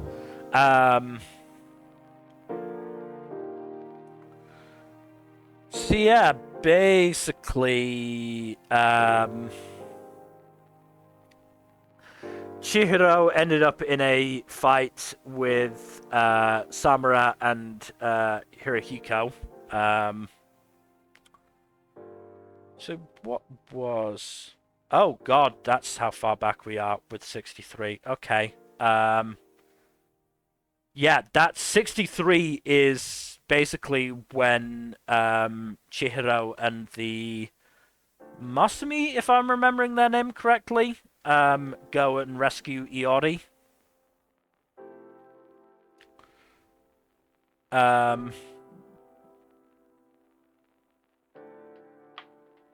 Are you still here, Jack? Yeah, no, I'm listening to you recap things. Okay, fair enough. I just got worried you had to go for a bit. No. So yeah, in that we get Chihiro basically learning the EI White Purity style, facing off against Hirohiko, defeating him because Iori's memory's unlocked, and as it turns out, she's a half-decent swordswoman.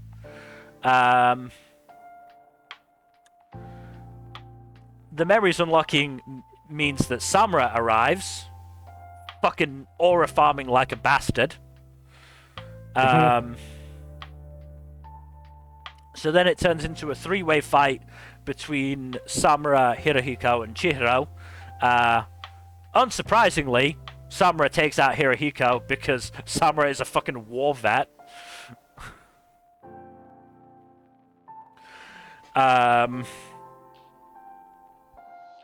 And honestly, between the two, between Samura and Chihiro, they kind of break Hirohiko's mind, if I remember correctly. Yeah, no, Hirohiko just fucking is mentally just destroyed by the end of it. Yeah. I don't think he even... And honestly, fuck him, he deserves it. He wrecked the Continental, damn it. He did, yeah. Oh, the fucking hotel owner, like, my god. He got fucking punked, Sengoku. Mm-hmm. He got absolutely punked by Hirohiko.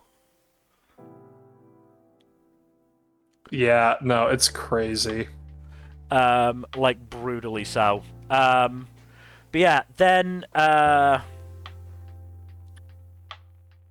Chihiro and Samura, continue their fight, and it takes a while, but Chihiro does manage to get through to Samura, and make him realize that he's being a bit of a dum-dum with this, self-sacrificing bullshit, especially considering, as it turns out, Chihiro's sword, Enten, was specifically made to destroy the other enchanted blades.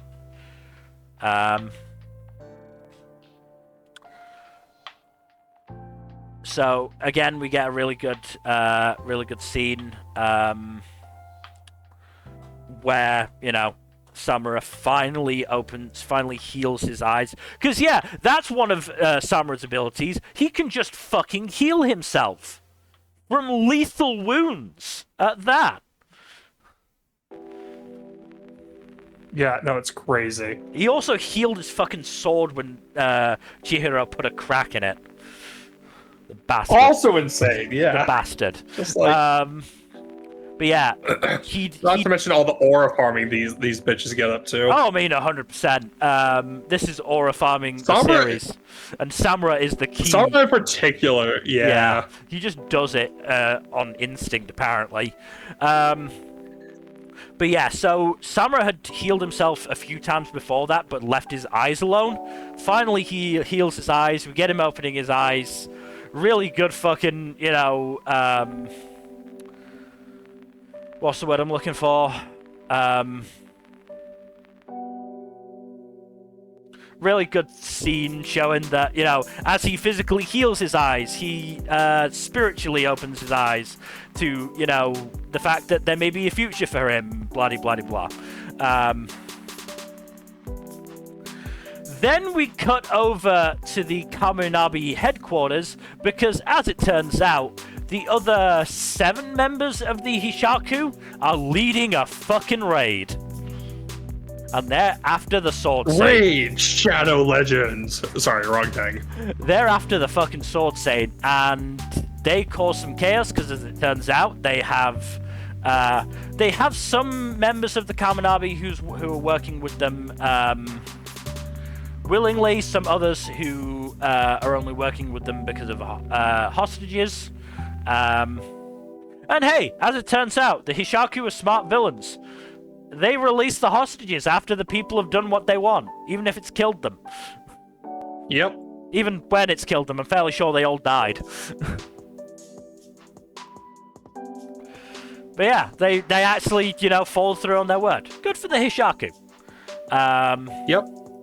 But yes, we're finally introduced to the other members of the Hishaku. I believe the only member of the Hishaku who doesn't have a name now is Hatshaku. You mean the Scar dude? No, the Hatshaku. I should pronounce it properly. There's a few we don't have the names of. Yeah, Hatshaku, the guy who has the scar on it over his eye. I'm not sure we've got Genus Tishaku's name yet either. We do not. Those are the only two we don't have names on. Yeah, the others we have named for. So, over in Kyoto, we had Hirohiko, Kuguri, and Toto, all of whom... I mean, Hirohiko is a very fascinating character, if very easily dislikable. Kuguri's a sword-fighting dumbass, and Toto is an adorable vampire? Question mark? Something like that. I don't think we know her ability yet. It's theorized that it's blood-related. Yeah, and we also have the potential man within the Hishaku, Yukisada. Yeah. Look. I mean, it's Am hilarious. I wrong? It's hilarious that in his introductory chapter, Yura called him the strongest member of the Hishaku, and then like a chapter later, he just got kicked through a wall and disappeared for like 20 chapters. He jobbed so fucking hard, man. To be fair, as it turns out, the reason he was... Well, we don't... A potential reason he was called that is because he'd undergone the process to become one of the, like, shield-projecting dudes. Like, the barrier-projecting dudes. The other potential reason for that is the theory that his power is something to do with like him believing something about himself, or like believing what others say about himself. So when like Yura said that he was the strongest and he believed it, he actually became the strongest. It's That'd nothing, be interesting. It has not been confirmed yet at all.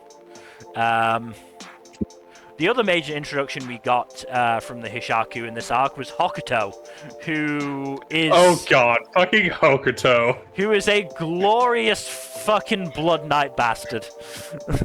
Oh yeah. I kind of love him. Same, honestly. He's so entertaining about it. Like... He is such a bastard, though. He is such a bastard. He is very specifically the guy who took out what the fuck was the name of the sword? Cloud Gouger's wielder, Misaka, or Ibuki. But he didn't get any satisfaction from it because Ibuki was long since retired and had gained some weight. Man, he'd really let himself go. He had let himself go. Admittedly, I don't blame him. Apparently that war was fucking hell on earth. Yeah. I mean, there's the implication that he was drinking a lot. Again, I do not blame him. It's clear that a lot of these guys had to go into severe coping mechanisms to, Yeah, no. Like, the dude had a beer gut. I'm not surprised he was an alcoholic. Yeah, cope with... by the end. Cope with what happened during the end of the war, which we now know more about. Because as it turned out... genocide. Yeah, the Sword Saint enacted a genocide on the island people, with the secret ability of the fucking Magatsumi, the malediction. Which, that's not ominous at all. Yeah. But, so Hokuto is basically raring for a fight, and when he's told that, as it turns out, Uraha survived, which I think we all sort of hoped that would be the case, especially after, you know, once we learned that Samura could basically effectively bring people back from the dead, and that was effectively what he'd done with Chihiro, it was like, well, why the fuck wouldn't he do it with Uraha as well? Yeah, once he learned that Uraha was still kicking, he was like, yeah, I'm gonna go fight. I'm gonna go fight Uraha. Found Uraha, was then found by fucking Natsuki, Ibuki's younger brother, who has a serious fucking complex. Yeah, dude has a complex about it. He'll be fine. Don't worry about it. Which results in an incredible four-way fight between Hokuto and Yura versus Natsuki and Uraha, in which, you know, fucking Hokuto is having the time of his life. Natsuki's getting increasingly pissed off that he doesn't feel like he's being treated seriously. Yura is 110% done with all the bullshit Hakuto is pulling. Uraha was just doing his best and being a good boy, and Yura's just like, just end the fight, Hokuto, please. For the love of God. I know you're not taking this seriously. Hokuto, I am begging you, for the love of God, stop doing this bullshit. Please lock in, man, please. No, I want fight now. Fucking great stuff. Meanwhile, we also got introduced to Kiri, the granddaughter of the White Purity style founder.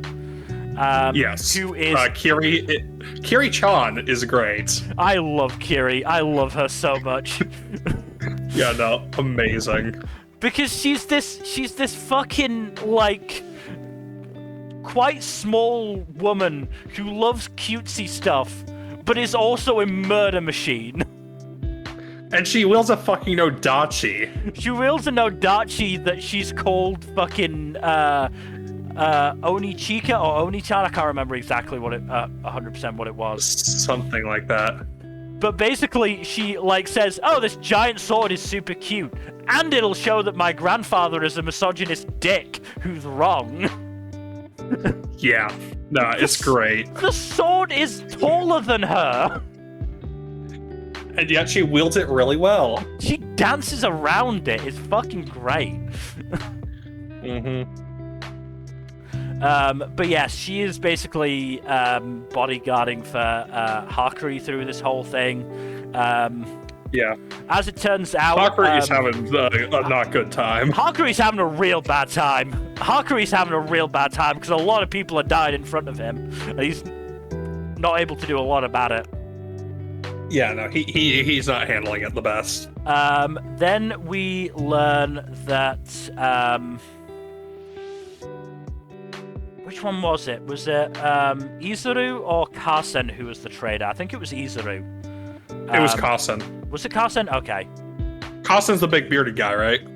Kasen is the big bearded guy, yeah. Yeah, he's the trader, dude. Was he? Yeah. Okay, yeah, okay, fair enough.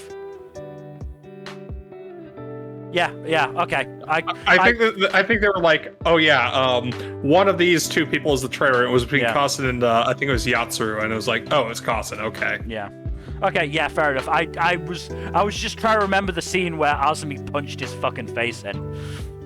I mean, Azumi was also in top fucking form this arc.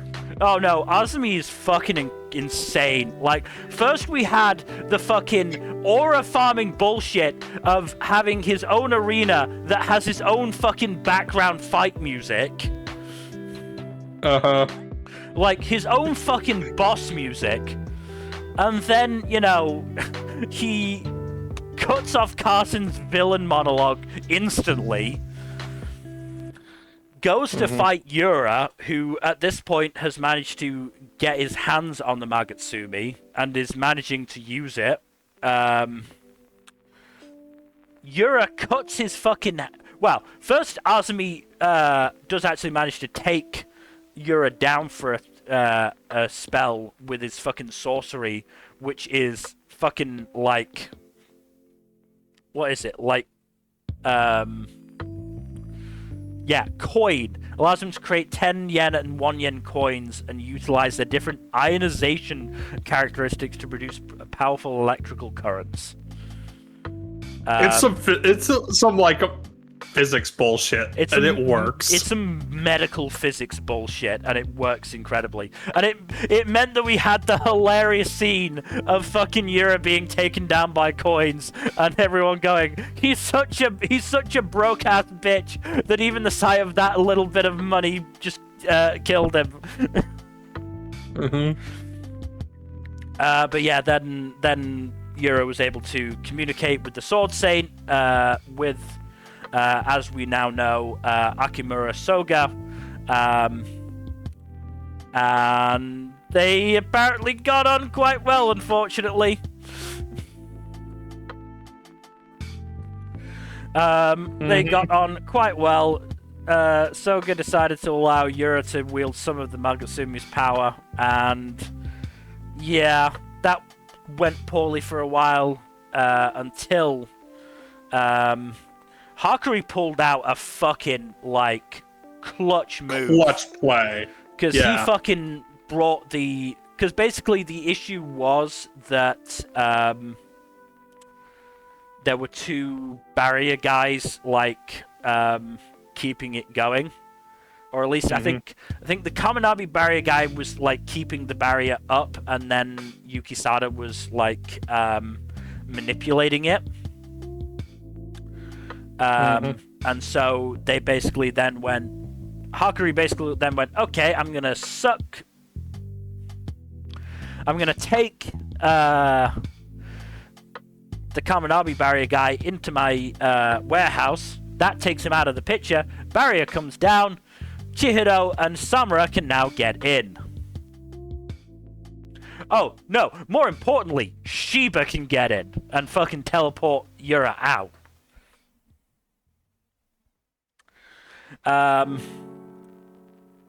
Unfortunately, well, that fight started to go well, especially when they started to use Phoenix on Yura to get rid of the Magatsumi's, corruption, basically. Unfortunately, then Soga decided to step in, basically took over Yura's body, and, well, he's the big bad for a reason. Also, he is Chihiro's uncle. Yep. And he is clearly he's a level above Samura, who was already a good couple of levels above Chihiro. Yep. Yeah. That's basically where we left it. And oh boy, things are not going well. No, they are not. Things are going quite poorly. But I think we've been talking about Kagurabachi long enough. It's an incredible series.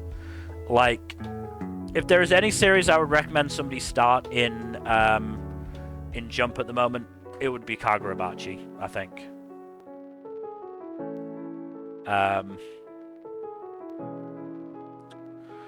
But yes, Jack, you get a chance. I get a chance to rest and drink some water, because it's your turn to talk with... Oh boy. Kaiju number 8. Jesus Christ. So the series is finally over. The final battle has finally ended. And crazy shit has happened. So, God. So, how do I go? The climax was interesting in certain ways. You do get all the squaring off in the final battles and all that. Though I think most of that was last year. This year it goes a lot into the origins of Kaiju number 8 and where it came from and how it's so strong, as well as the origins of Kaiju number 9 as well, and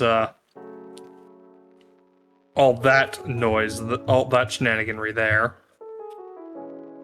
And then, of course, we have the final resolution of the series, which, of course, concludes with Kafka finally finishing off Kaiju number 9 with the help of his friends. And then the epilogue is, and the adventure continues. Okay.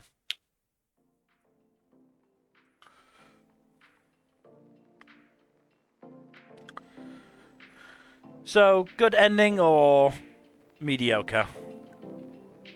It wasn't terrible. I mean, Kaiju number 8's issue, I think, is that it moves at a breakneck pace. There is very little time in between the big battles. Yep. And so it's sort of... It's better. I think it... From what I can remember, it's better about it than Demon Slayer, but it's a similar issue to Demon Slayer. Especially not helped by its release schedule. But if it managed to, if it managed to end pretty well, then that's good. I wouldn't say it's like the best ending in recent years in Shonen Jump, because there have been several better. But it's good. I'm glad about that, at least. And we are getting the final season of the anime coming out next year that will adapt the rest of the manga, so you'll be able to judge for yourself while you fall on it. I will indeed. But if that's everything? More or less, yeah. Holy shit, how do we forget to talk about Ikuto and his bullshit and Kagurabachi? Because we had a lot to talk about as it was. God. Ikuto went mad, and it actually powered him up. He got insanity superpowers, yeah. Crazy. Good for him. But we should move on to our next series, which is Keep Your Hands Off Eizouken. This continues to be a really, really fascinating look into the minds of creators. Asakaza in particular, I find an absolutely fascinating character, in part because of a lot of her neuroses and sort of issues as a creator I kind of relate to. And so it's really interesting to me seeing the series examine them. So I've only got one volume to talk about, which is volume 7. Again, this has got a slow release schedule as far as I'm aware. I think there might be another volume out, but I'm not 100% sure. And basically, there's a new member of the Eizouken club called Seki Sakurada, who is a junior high delinquent who they have basically shanghaied into working with them as a voice actress. But she is also a budding novelist. And so she has a very good eye for narratives, basically. And she watches the Tanuki anime that the Eizouken Club did previously, and basically goes into great lengths, or criticizes its narrative at great length, which does sort of blue screen Asakaza a bit. But it's effectively that Asakaza is focusing on the wrong parts of the narrative with what she's focusing on. There's a lot of telling about the world building rather than just showing, for example. And that's one of the things that Seki picks out. As it turns out, she is also a I'm not sure if she's actually related to the dude, but she has a familial-like connection, and shares the last name of, I believe, a higher-up at an anime studio. I think. But, yeah, she's an interesting character, and it's interesting how she's changed in the dynamic. Meanwhile, the student council is still fucking trying to mess with the club. And the fucking...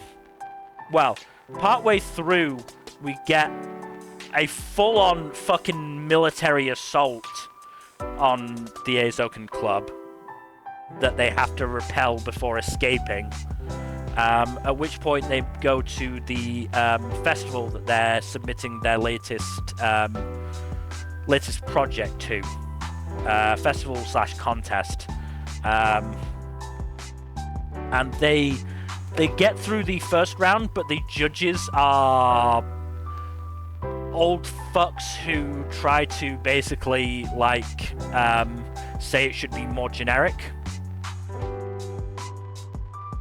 Which, you know, irritates the creative members of the club.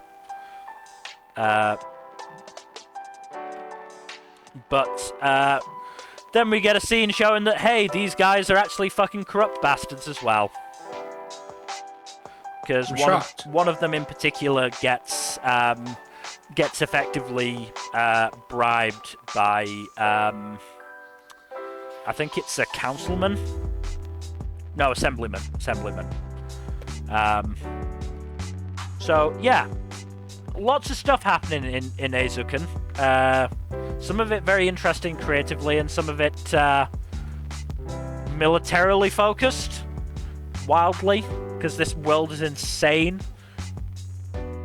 Like, the fucking student council comes in a tank. Good God.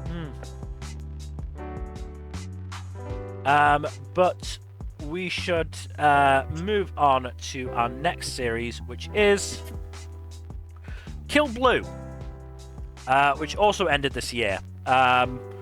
Kill Blue got killed? What? I think it did. To be brutally honest. It got 115 chapters, but the ending was kind of abrupt. I'm not shocked. So it's sort of, I think it's in a bit of a grey area, but I think it probably did get axed to a certain extent. I mean, this is one of those series that got 2 covers. So if it did get axed, that's pretty major. It's also getting an anime, even having been axed.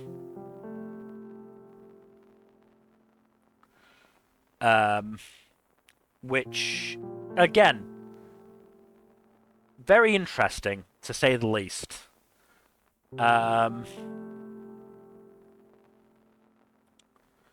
Yeah, as I said, I don't know. Potentially, it could be that the author ran out of steam. Because he is on the older side of manga authors. Certainly, he is in his 40s and has done previous series for Shonen Jump. 50s, goddamn. 40s. Well, 40s. 40s for manga authors is 60s for a regular person now. Mm-hmm. And as I said, he previously did Kuroko's Basketball, so yeah, already been hit by that weekly grind, even going till now. Kill Blue is an interesting series in that its end definitely got affected by the fact that or its last sort of couple of arcs definitely got affected by the fact that it was clearly coming towards an end, or had been told, at some point you were going to be ending some point soon.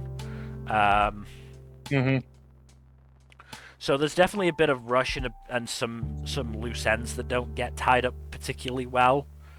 But overall, it was a series I did enjoy for the most part, and I will always remember it for having the tiny middle school girl saying she wanted to be yoked with melon-sized delts.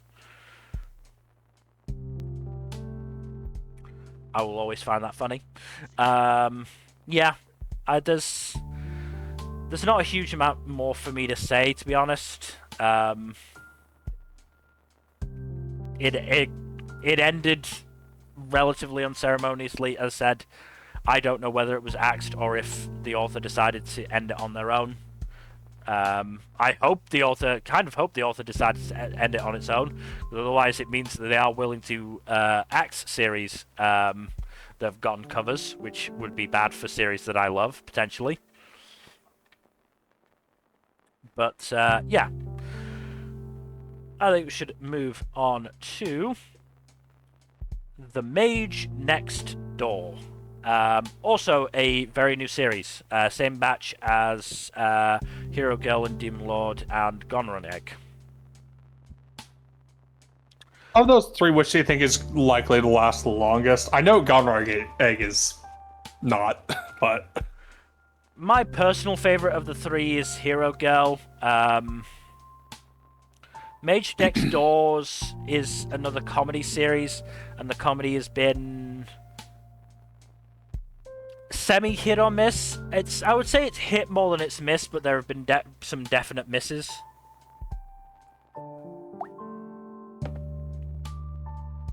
It also has rushed a couple of story beats that it maybe necessarily didn't have to. Certainly it wouldn't have had to if it was, if the author was told, yeah, you're doing well, keep up the good work, sort of thing. It's the type of rushed story beats that I feel like you get told when, or happen when the author is told, maybe pick things up a little bit. I will say it had an absolutely hilarious chapter because the premise is basically mages live in another world to humans, but as it turns out, a bunch of them have gone over to cause havoc in the human world. So the main character, Asoigawa, who is basically doesn't like combat like the rest of Mage Society, and has created a ton of magic, which is, sort of genius level stuff, but it's all to make his life easier, basically. But as it turns out, after my own heart. He can use a lot of it for combat anyway. So yeah, he's basically sent to the human world to, take care of these rogue mages. And you just get a helper from the mage world after a couple of chapters. And basically, the two of them are out on the hunt for rogue mages, and then they get stopped by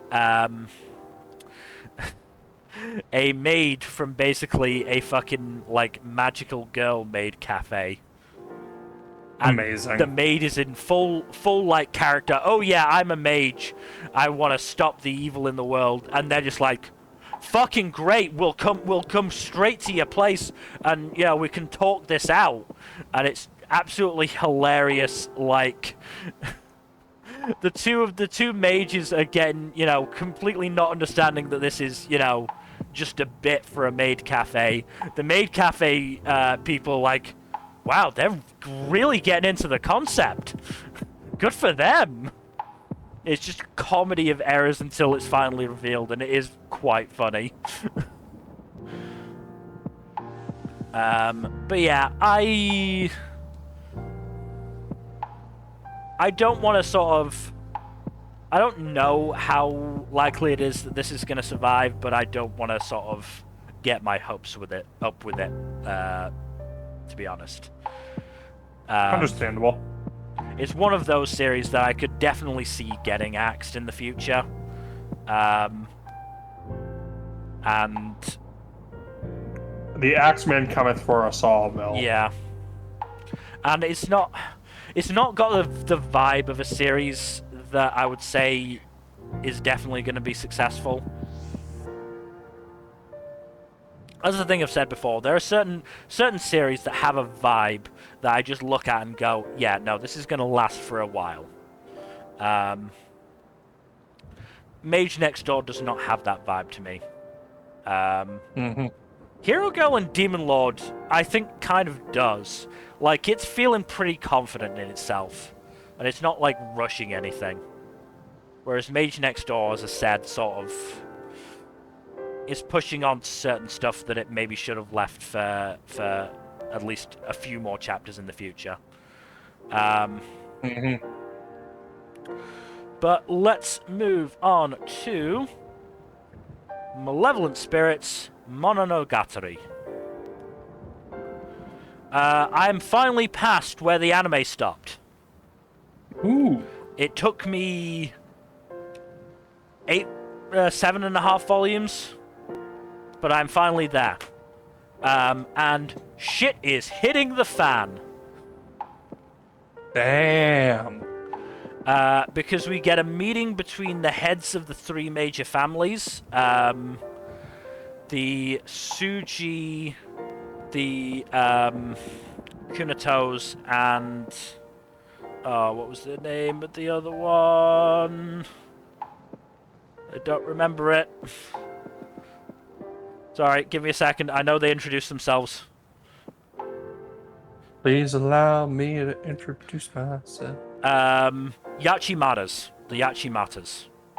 The Yachimatas were the family who were supposed to be in charge of the Bureau of Traditional Music, if you remember them. Who turned traitor at the end of the second season. Right, those bastards.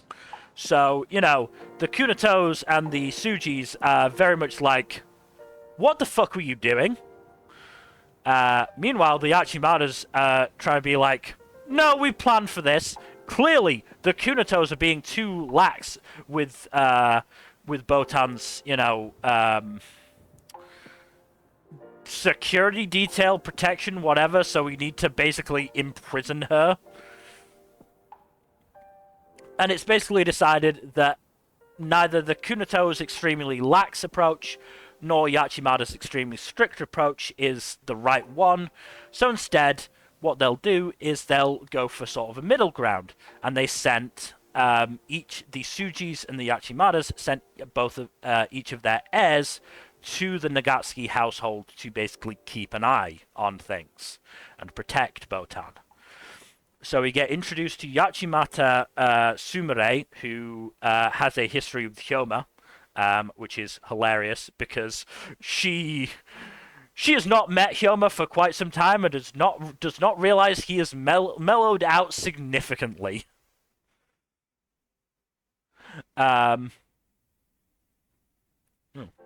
Okay. Sorry, the music stopped for a second and I got worried. But it was just a gap. So yeah,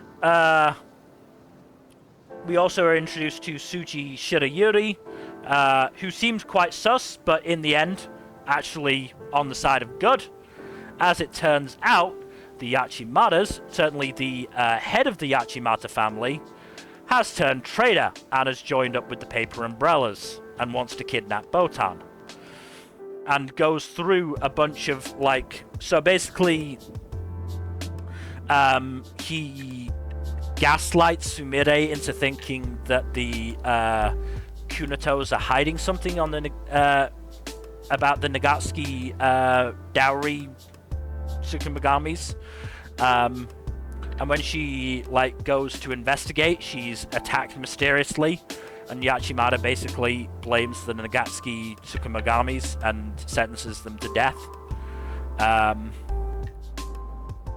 Thankfully, Shirayuri comes in clutch and basically reveals that, as I said, the Yachimata head has has joined forces with the Paper Umbrellas, and so we're in the midst of a big old fight there.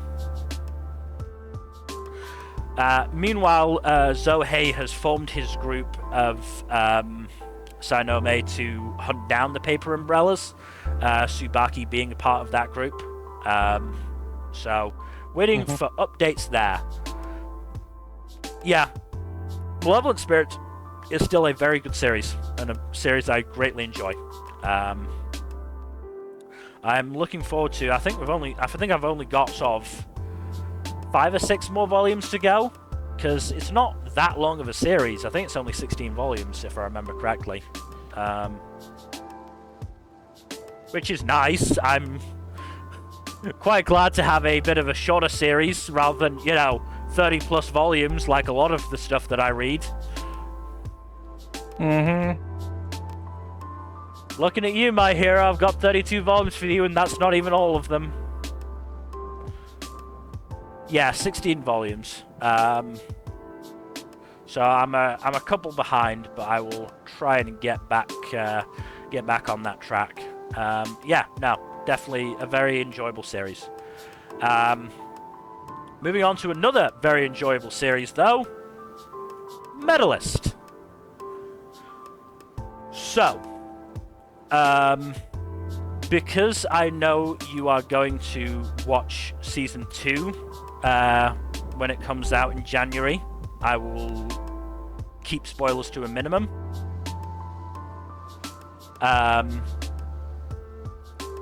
What I will say is that while Inori can now compete on the same stage as Hikaru, there is still, a lot of journey left to go, and we get introduced to, the next level of competitors, basically. There are some very interesting characters mixed amongst there. In particular, one of them, Yuna, if I remember correctly, has some very funny interactions with Inori. And we get a fair amount more Tsukasa stuff as well. Thanks to the new connection he has with Shinichiro. Who, might I add, despite looking like he's mid-50s at best, is 36. That man aged a lot. That poor man. But yeah, no, Medalist continues to be an absolutely incredible series that I absolutely adore. I literally saw a tweet maybe 10 minutes before the stream that said Season 2 is going to be 10 episodes. So I'm going to be quite interested where they end, because I'm not sure where that would be.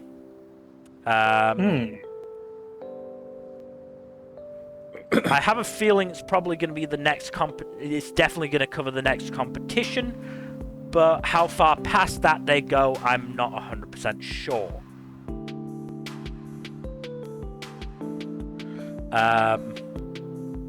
Because where I am at the end of Volume 7, we're about to start a big fucking competition. So it's definitely not one they could cover with all the rest of the stuff in 10 episodes.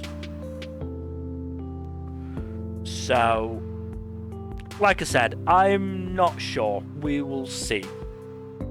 But Medalist is a very, very good series that I very much enjoy.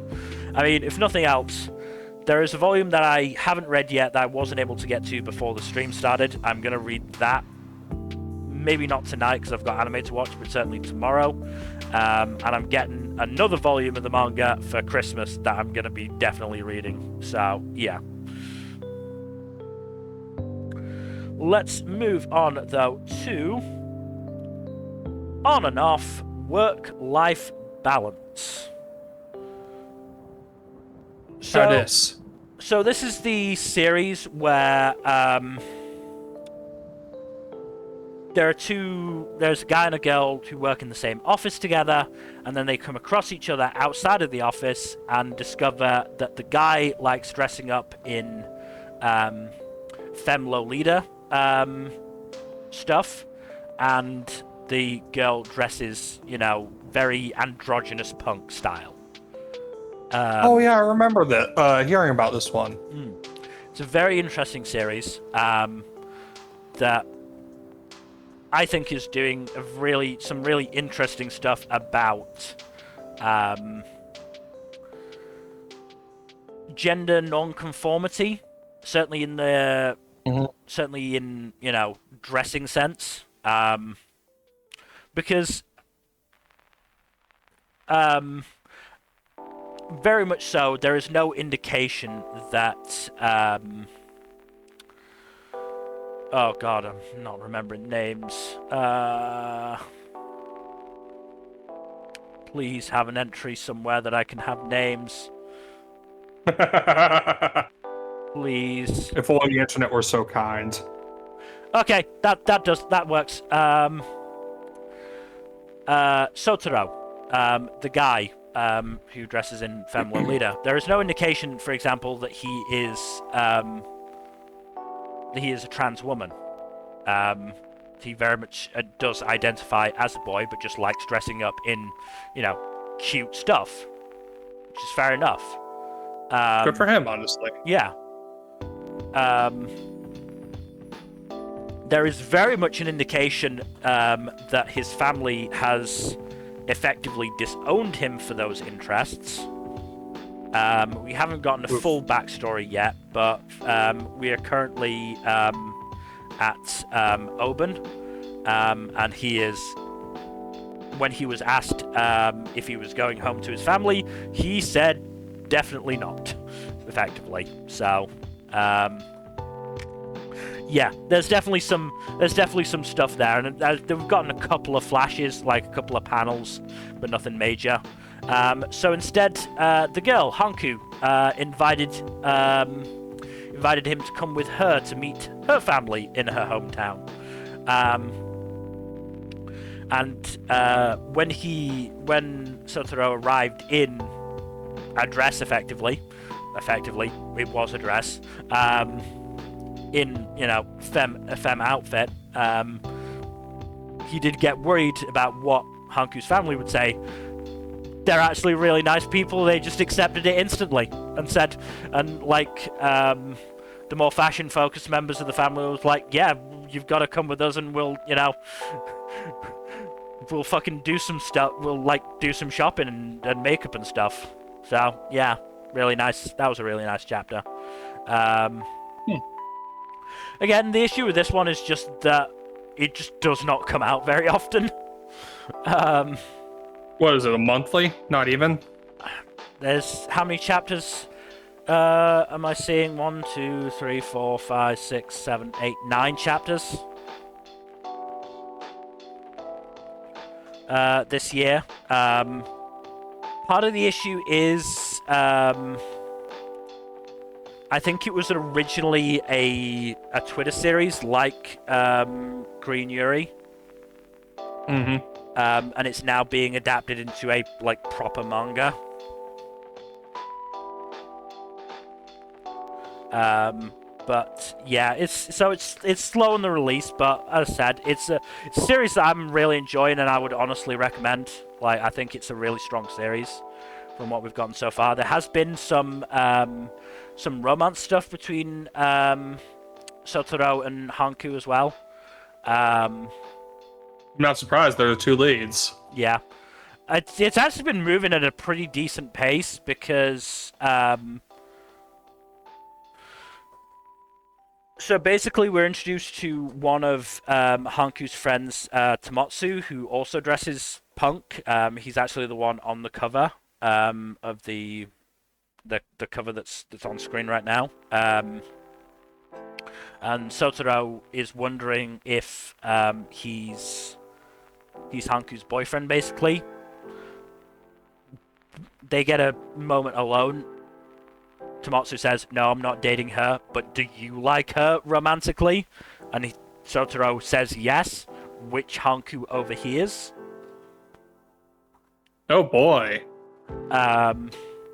So there's not been much more movement than that, but hey, I think there was actually a conversation they had, but I can't remember exactly what the result of it was. But hey, the fact that Hanku has, invited Sotaro to her, fucking family home for Oben, there's something, I think, at least. But yeah, no, it's definitely a series I enjoy. But moving on to a series where I'm absolutely going to let you take the lead on, even if we've both read it. One Piece.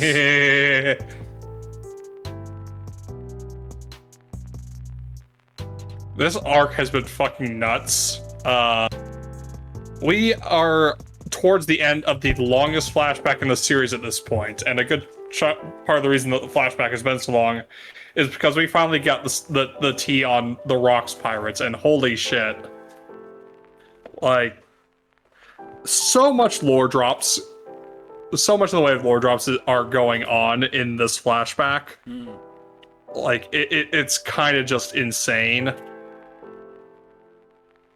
But yeah, for starters, Rocks is the father of Blackbeard, and also a member of the Davy clan who originated Davy backfights, or at least are the inspiration for it. As it turns out, Rocks built his crew around Davy backfights, as people suspected for a while. And then to top that off, we also got the fucking God Valley incident, illustrated in detail, and holy shit. That's some of the darkest shit in the series. Holy fuck.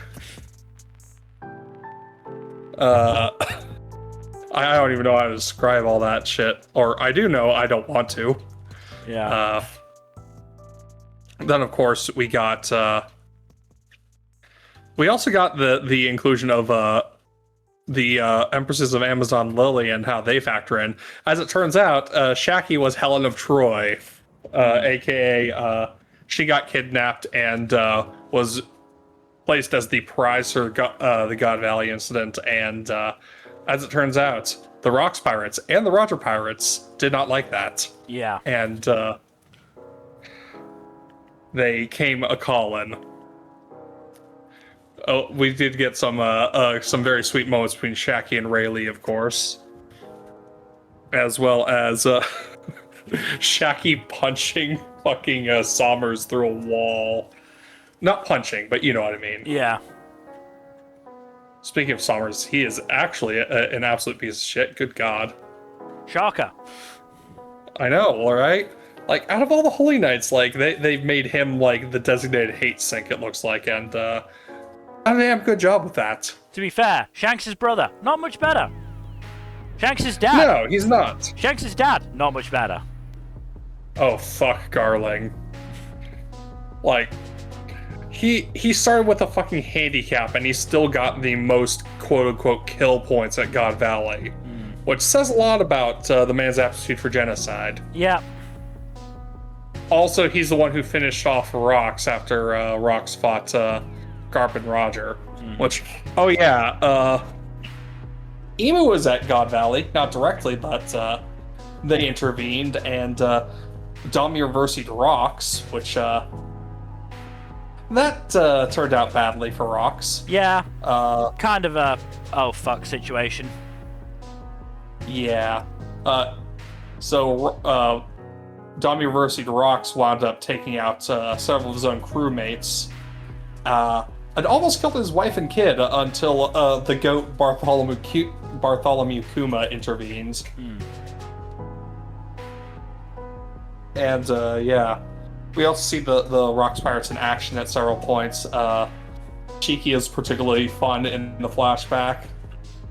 And we find out that a couple of familiar devil fruits were also possessed by members of the Rocks Pirates. Yeah. Namely, the magnet fruit was owned by Captain John, and Ganzui had, Mr. Five's devil fruits.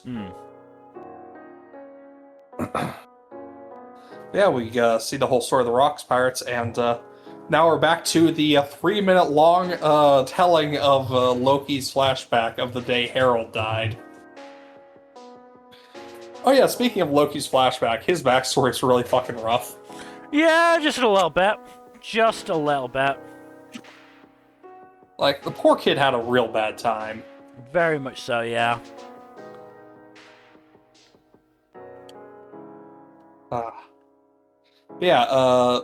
Harold made his deal with the devil because he wanted Elbaf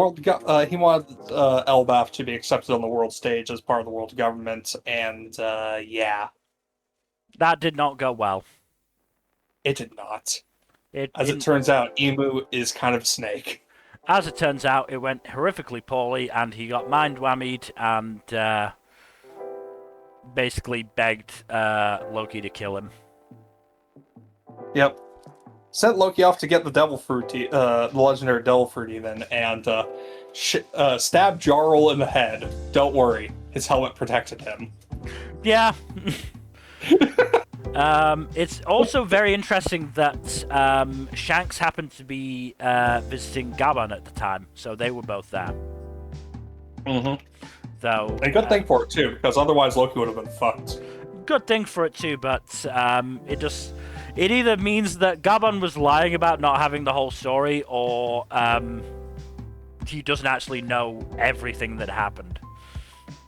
Yeah, I think it's just a case of him not being privy to the details and not wanting to, like, say anything one way or the other before getting the details. Yeah. Also possible he could have just decided that it was Loki's story to tell. That too. Yeah, we haven't even gotten into, like, the present day shit all that much. No. Because, like, the year started off with, like, Elbaf going into full swing with the Holy Knights basically invading, taking a bunch of kids hostage, and then Gunko gets bodyjacked by Emu. And shit escalates very, very badly. I mean, the first chapter for us to discuss was 1135. Which is about 10 chapters into Elbaf proper. Yes, it was the Straw Hats exploring Elbaf. Yeah. And then, so we're just starting off the arc with chill vibes, and then death, destruction, and oh god, everything is on fire. Oh god. And now we're in flashback land for 20 chapters almost at this point. Well, it was Shamrock and Gunko turned up to interrogate Loki. Yeah.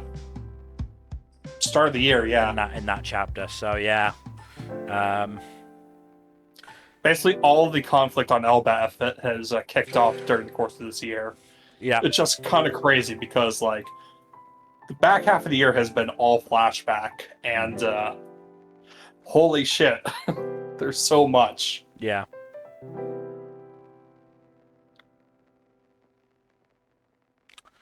Like, we could honestly dedicate, like, an hour to just talking about what's happened to One Piece this year. I would rather not.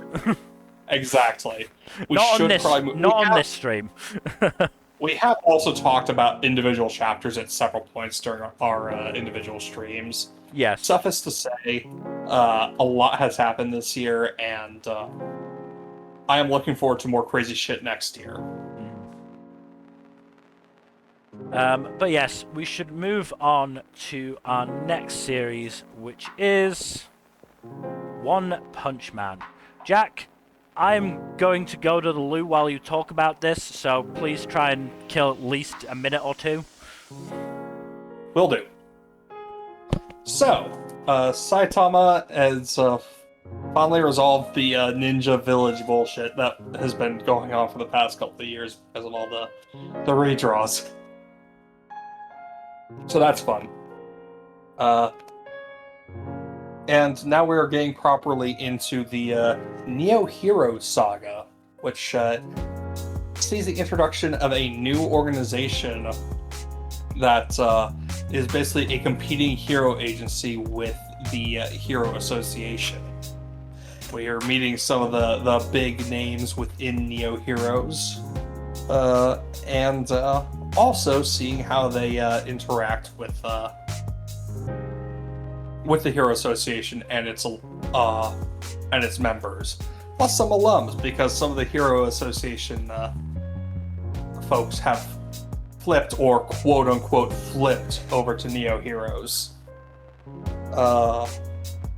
I think only like one of the, there's a few Class S heroes in Neo Heroes, but two of them are moles and one of them's just a trainer, not actively a hero at this point. So there is that. But yeah, and also we got some focus on Sweet Mask, who, as it turns out, is a monster that just that looks like a human now. Which is a big reveal, and complicating matters even more. His monster form is revealed in public to dozens of people, if not hundreds, and probably spread all over the interwebs and all that. So yeah, lots of crazy shit's going on.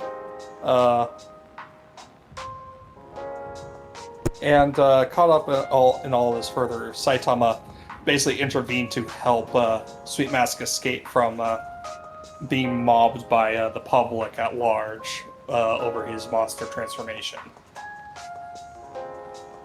I am back. Cool. Good timing. I just finished describing what's going on recently. Alright. So I have to say crazy shit. Murata's finally out of the ninja village after all of his redraws. Yeah, that was sort of the issue, I think, for me, is that,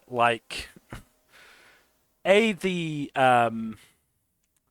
release schedule has never been overly consistent, and then Murata started going back and complicating things. Yeah, just a little tricky to keep up. And I did not have I didn't have the travesty that was Season 3 to motivate me to catch back up. I mean, understandable. What does make it worse is that for some reason on the official app, it's not some of the redraw chapters are on there, but others aren't. Like some of the older redraw chapters, I think, are not on there, but the newer ones are. It's fucking weird, man. Yeah, it's not great. It's not great at all. But are you okay to move on? Yeah, this one's you. Let's move on to Ota of the Flame. Yeah, this one started this year. Wow, okay. I don't know why I'm surprised about that. I should have known that. It's been a long year, to be fair. It's been a long year, and this feels like one that should have been from last year, but no. Started this year. So it's by Yuki Kawaguchi, same author that did Red Hood, and unfortunately it has many of the same issues as Red Hood. Not admittedly the one where Kawaguchi decided to go full Scorched Earth when told the series was ending. Not yet, at least. And take a turn into some meta bullshit that criticized Shonen Jump, which I'm sure did nothing for their chances. I mean, in fairness, you got another series in Shonen Jump, so... Fair, but still. It's not the move I would have taken if I wanted to work for Shonen Jump again. Necessarily, but hey. This series is a weird one, in that a lot of the art is very good, but it can be a little difficult to follow fights. The characters are okay to good. Though again, it's had an issue of not really focusing on its main cast and focusing more on characters being introduced, like new characters being introduced, which again is a sign of a series that is not, confident it's going to survive and is searching for ways to survive.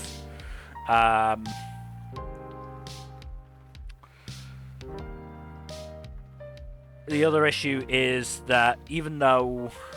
So, I would say its first third was rough, which is typically a death knell for series. And it got lucky that, you know, Ekiden Bros, Kaedegami, and Ping Pong Peril all were deemed worse than it.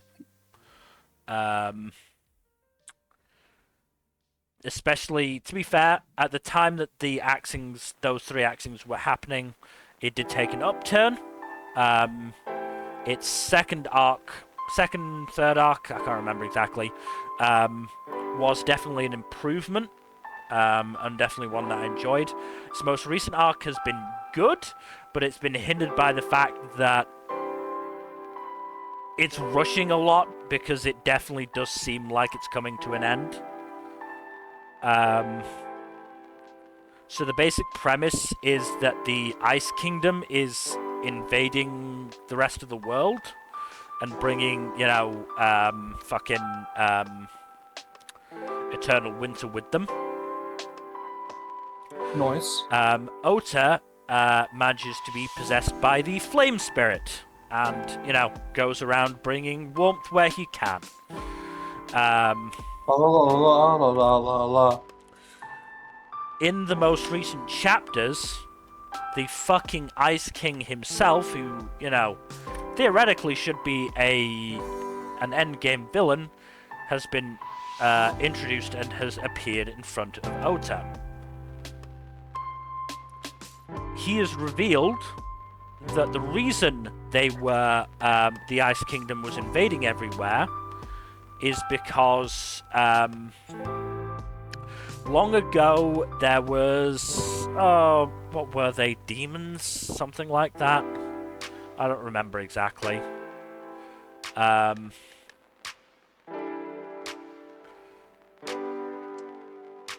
What was it?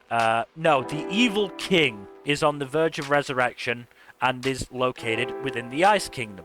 The Ice Kingdom needs the power of all 5 of the natural spirits. So, Flame Spirit, Water Spirit, Wind Spirit,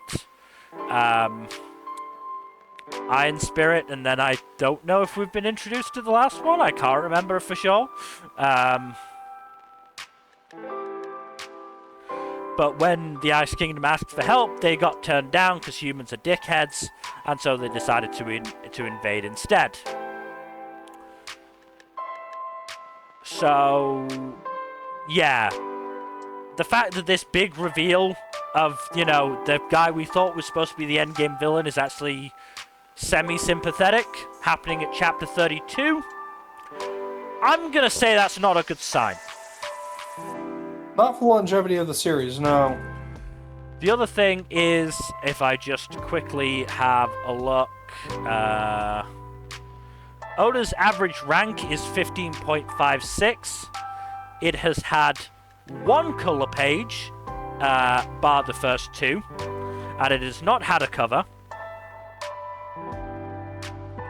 And this series is dead. Sales-wise, it is also not doing very well at all. I think I said earlier, its most recent volume didn't even make it to week 2 of the Oricon rankings. Yep. What was its week 1 fucking total? Less than 3,000 copies on week 1, which is bad. Very, very bad. So yeah, I would be incredibly surprised if this survived any significant length of time now. So you're saying this is not going to make it all the way to 2030? No, I would be... It would be a fucking, like... It would be a miracle on par with Jesus' resurrection if this lasted more than 2 years. If this lasted more than past next year, it would be a miracle. Which is a shame, because as I said, there are elements of Kawaguchi's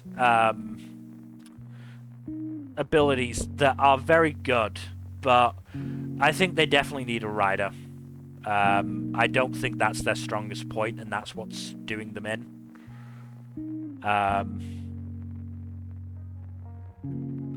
So kind of like Kubo in a way. A little bit, yeah. Like, their art is really fucking good. I do really like it, but for the most part, as I said, it can get a little tricky to follow action sometimes, but that's not the worst issue in the world. And there are certainly series that do it worse. But yeah, it's unfortunate, but yeah, I don't see it lasting too much longer.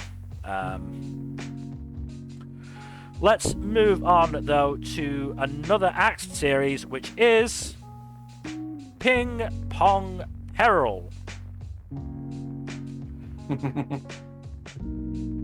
So, it's really interesting, because of the batch that this was introduced in, 3 out of the 4 series were sports series. I'm sorry, you cut out for a second there. What?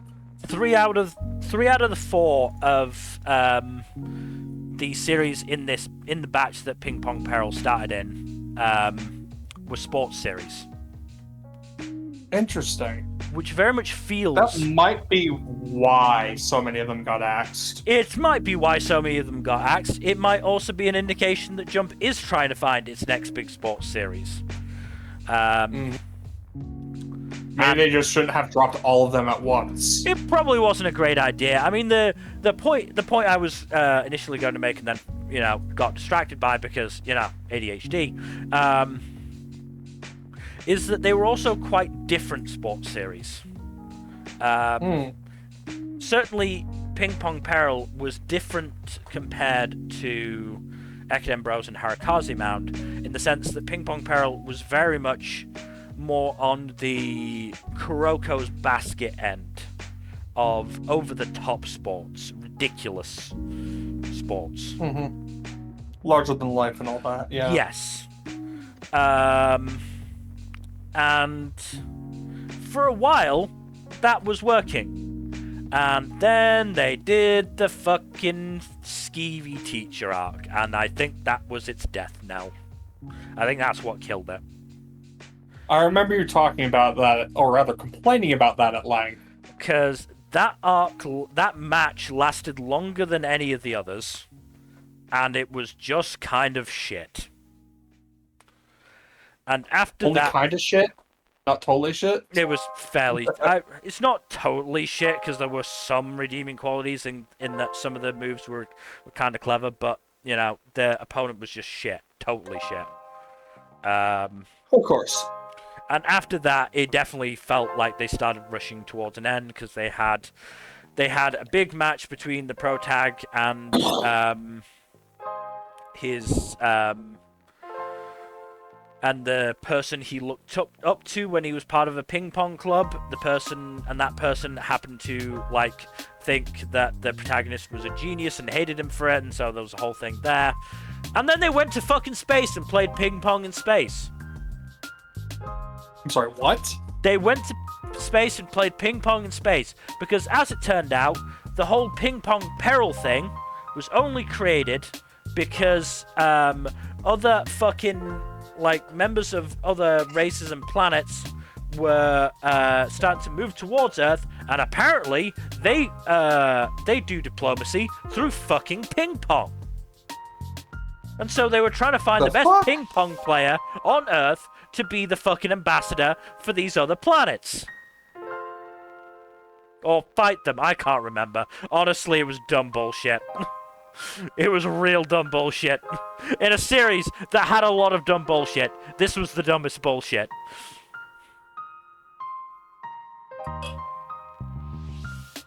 Yeah, it was weird, and the series went off the rails.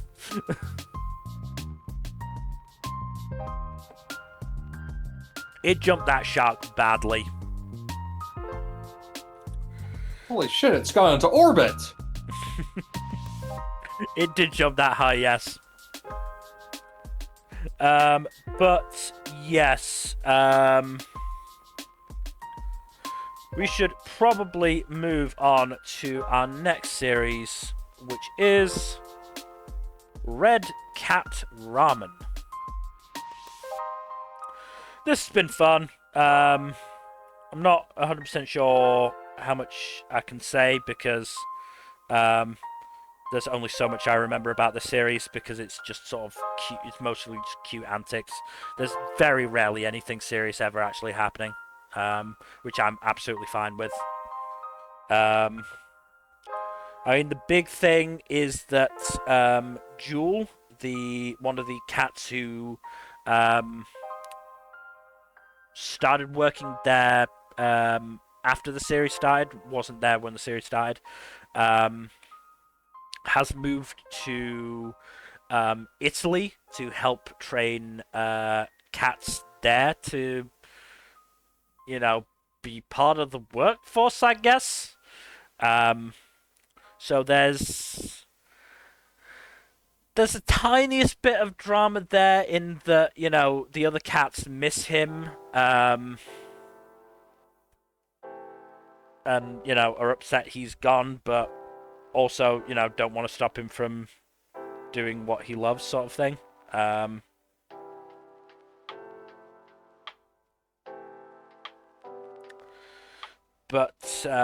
Yeah. We've also got some stuff with let me try and remember. Sorry, I'm trying to remember names.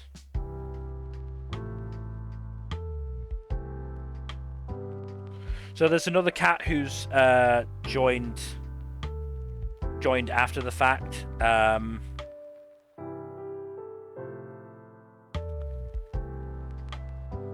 Seriously, I'm trying to remember her name, and I don't remember it, and I'm really upset about that. There's too many names in my head. Basically, she is physically weaker than the other cats, and so it was basically decided she wasn't right for a serving role, and instead is basically manning the register now, but has been learning how to do some of the cooking portion of it as well. So she's been improving there. Yeah, Red Cat Ramen is just a very nice, chill series. I can't really say a huge amount about it because it is just a lot of. There's obviously an ongoing story of the restaurant moving forward and time moving forward, but there's no real plot, I would say, other than cats running a ramen restaurant. Let's move on to something that I have a lot more to say about, which is Shinobi Undercover. I fucking love this series. The series is really good. This is this is a series that I look forward to every single week. Because I know it's just going to be more just fun insanity. Mm-hmm.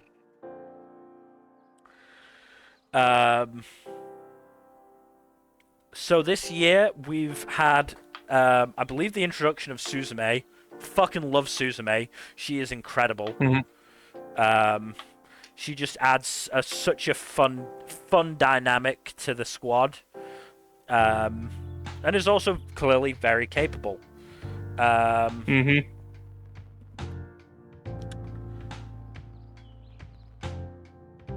We then have multiple attacks by the fugitive ninjas, the latter of which results in, first Mimizuku trains Yodaka, as it turns out, not just in combat techniques, but in the latter fugitive ninja attack, they actually manage to grab Aoi, and nearly escape before,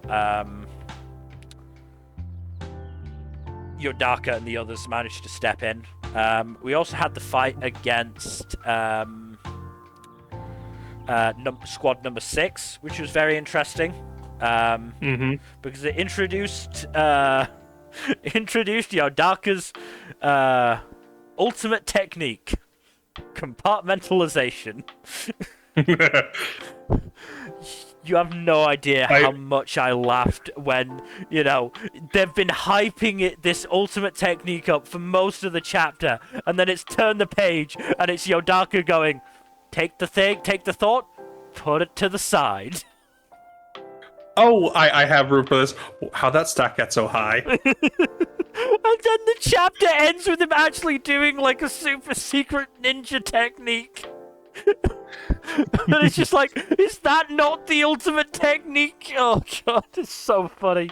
This series has such a good sense of humor. But it's also like the action is so fucking good. The art is so good in this series. It's another. That's very nice. It's another author duo, written by Ippon Takeguchi and illustrated by Santa Mitarashi. And as I said, the art is just so good. Like the art was what got my interest in the first place. Like the art in the first chapter, and it's just continued on at such a high standard since then. And the writing's absolutely been pulling its weight as well. It's been really, really good to see while the other members of the squad, very much aren't as capable as Yodaka, they're, doing their best to improve. Umineko and Hibari in particular, are pushing themselves to improve, to try and catch up. And in the most recent arc, with Kasasagi, Yodaka was struggling to fight her, but in fucking comes Umineko. Though, not 100% if he's, managed to actually,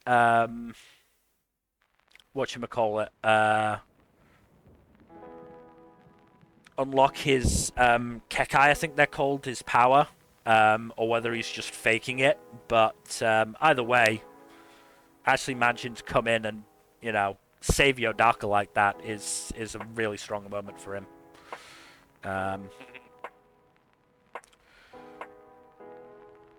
You've started reading this now, so I would like. I'm caught up. Yeah, you're caught up on this, so I would like to hear your thoughts as well. Like you said, the art is fucking great. Like, it has a real good sense of motion to it as well, Yes. which some mangaka are better at than others. This is one of the better ones, I think. The series has a really good sense of being able to express motion in a very very static medium, and also does a really good job of expressing impacts, I think, as well. Yeah, there's that. I think my one big gripe with the series is there's not a lot given to Aoi in terms of character stuff. Yes. I want the author to do more with her. I know part of the whole thing is giving her a normal life and not getting her involved in all the ninja bullshit, but she's been knocked out a lot. Yeah, I think she's already a bit ditzy at times, but she might have lost a few more brain cells from all the chloroform. There's been a lot of knockout blows to the back of the neck. Yeah. No, I absolutely agree. And maybe this is me, maybe this is some copium, but I'm wondering if that's maybe meant to be. It's going to be a plot point in the future, and probably. And it's going to lead to some proper development for Aoi, because I mean the other issue is it's difficult. It's going to be difficult to develop Aoi properly without her finding out about Yodaka's true role Mm-hmm. in things. Yeah. I don't think it'd be necessarily impossible, but certainly I think it would be a difficult thing to do.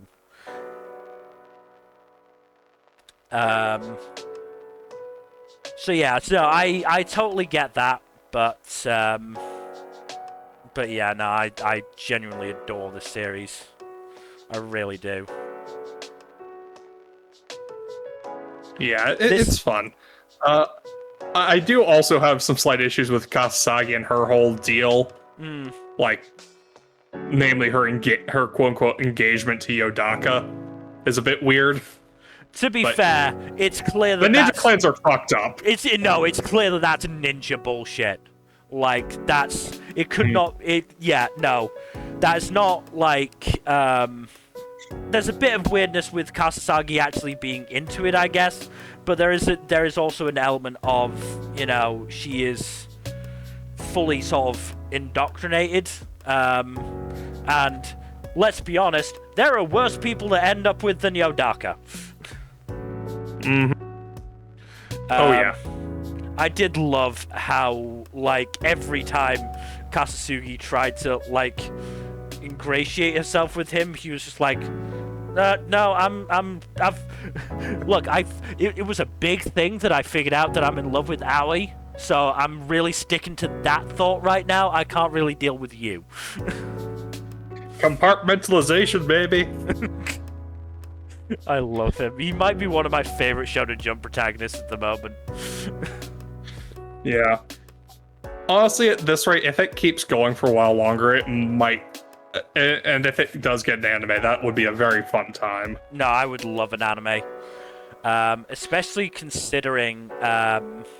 It does have a voice comic, I think. Yes.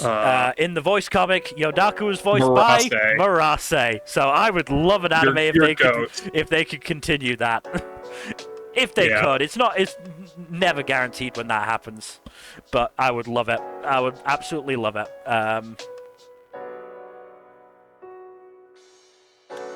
But yeah, I think we should move on to our next series, which is Someone Hurts. So this is another newer series. This was the same batch as Modulo. And quite frankly, it's doing really well. Oh, interesting. Like, I don't think I'm fairly sure its first volume hasn't come out yet, so we don't have sales numbers for it. But just based on its table of content rankings, which if I just quickly check, average rank of 6.2. And the fact that so let me just check what it said. Where the fuck is that? There. It's getting 2 consecutive color pages in the next couple of weeks. So it's getting a regular color page next issue, and then it's potentially getting a cover the week after. Good God. Which, less than 20 chapters in is pretty fucking spectacular. It's also doing, as far as I can tell, it's doing quite well on social media. I'm actually seeing quite a bit of fan art for it. And I can understand why, because this is a really cute series. So basically, the concept is there is this radio show hosted by a pair of comedians, and they basically offer prompts and get listeners to write in jokes based on the prompts. And the protagonist, Mime, does write in jokes, but is basically is not doing very well. He's not getting any of them read out on air. And then he meets Kurage from his class, who, as it turns out, is also sending in jokes and is one of the is one of the ones who gets read out most often. They actually have a competition system where when they get to a certain point of the year, they'll tally up the people who've been read out the most often, and then invite them to compete in like a semi-final and a final, and the winner gets some sort of prize. I can't remember exactly what it is, but they start talking, and Kurage starts helping Mime a bit with his, not necessarily helping him actually write the jokes, but helping him figure out his process a bit more. And as it turns out, they as a duo, they have a really, really strong dynamic. Romantically, they're adorable together, and comedically, they are the perfect fucking oh god, I can't remember what the Japanese term for it is. Bokeh and Tsukomi? Bokeh and Tsukomi pairing. Like, Mime is the perfect straight man to Kurage's insanity. Yeah, it's a really, really cute series. It's feeling very, very confident. Like, it's feeling very self-assured. That's good. Because they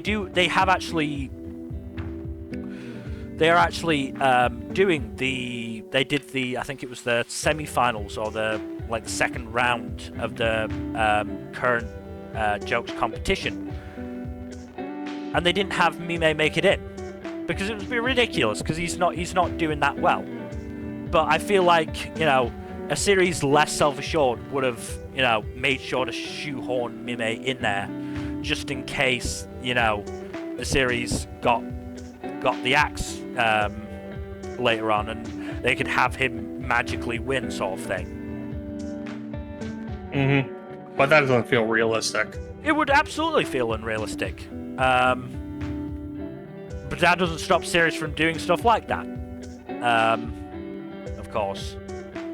So yeah, this is a series that I would genuinely be shocked if it got axed in the next few weeks. Because it just feels so confident in what it's doing, and just so the pace is slow, but it's a really relaxed, as I said, confident slow. It's not feeling the need to rush. So yeah, I think this is. I don't think it's going to necessarily be a big hit, but I think this is going to be a solid series for Jump in the coming years. Assuming nothing goes wrong, of course. I mean, the one thing I'll say is, obviously, because it is comedy and there is a lot of wordplay comedy at that, it doesn't always translate well. But I'm fine with that. I'm less here for the jokes. I'm less here for the actual written-in jokes than I am for the Bokeh and Tsukomi routine and the romance between them, of which there have been a few hints. Nothing major, but some good stuff nonetheless. But yes, I think we should probably move on to Spy Family. So much has happened this year. What the fuck? So we had the end of the term finals arc, which had among other things, Anya confessing that she is a telepath to Damien. Yes. Who didn't believe her, of course, but still. We had the Martha and Henderson flashback, which was fucking devastating. No, that was last year. It was? Yes. Then why do you have it listed? Okay. I fucked that up. I did. I fucked it up. That's my bad. Okay. Yeah.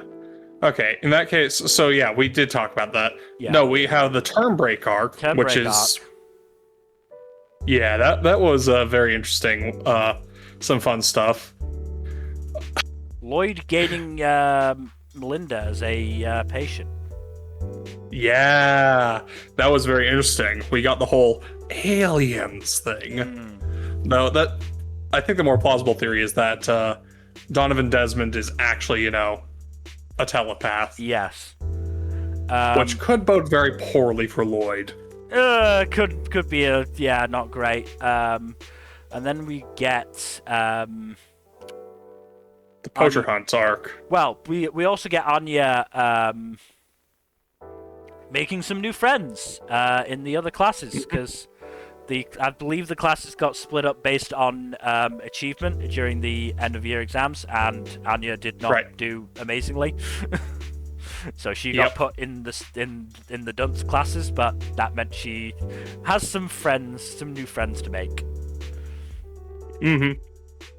And also, yeah. No, go ahead. Yeah. No. You had a lot of the funny, goofy Anya stuff in there, of course, and then we got the Poacher Hunt arc, which is really good. Hemlock is a weird man. He's fueled by the power of cringe, Mill, don't you know? He's very funny. He's very silly. But yeah, no, it's very funny how yours okay, hold up. Why don't you listen to me? Snaps his sword. Now that I have your attention, let's not fight. We have a mission. Okay. He is kind of in the same vein as Yuri and Nightfall, and he is a better version of them, I think. I think he's the best executed version of the crazy weirdo that we've gotten so far of the side characters. And then it looks like he's going to be a recurring side character because he's now working at Yor's office. Yes. And then we get the Henderson Scandal arc, which is just finished. That final page of the chapter. Yeah. Oh god. About that, I've already processed your paperwork. What? Take it back! Take it back! At the end, he took it back. But no, I fucking love them doing the classic shonen formula of you go on ahead, I'll hold them off. Yeah. And it's just like a bunch of school children fighting against weird teachers. Yeah. I like the one, especially the one that Emil and Ewan stayed behind with, where it was like his trial was playing chess, and they just charged him and grabbed his legs. Oh my god. Yes. Meanwhile, Bill Watkins just straight up fucking wrestled a dude. Yeah, wrestled the fucking rugby coach. Yeah. Because that 6-year-old child is big enough to fight against an adult. Yeah. Oh, I'm sorry. Maybe he's 7 now. I forget. But yeah. And also, fucking Lady Tonitris herself comes in and goes full Demon Slayer, complete with notes that the lightning bolts are metaphorical. Oh, I fucking love this series. No, this series is great. This series is so dumb, but so great. I wonder what we're gonna get next, because it's been a while since we've gotten a Lloyd-focused arc, and it looks like it's been alternating between Anya arcs and other arcs. I'm willing to wager that it's going to be more spy stuff getting focused on next, but I could be wrong. No, that's a fair assumption based on the current trend.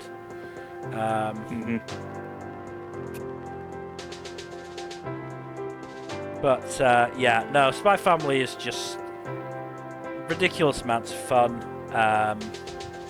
But we should probably move on to our next series, which is start of Beethoven. I'll be right back. This is a weird and dumb series, if I'm brutally honest. I'm not sure how much I remember of this. Let me try and remember. So basically, the protagonist, Yasuo, was a piano player, played in a competition, got traumatized by the competition, vowed never to play the piano again. And then he gets confronted by a weird dude who turns out to be fucking Beethoven, reincarnated or resurrected. I'm really not sure at this point. It never actually got into it because it didn't get a chance because it got axed at 20 chapters.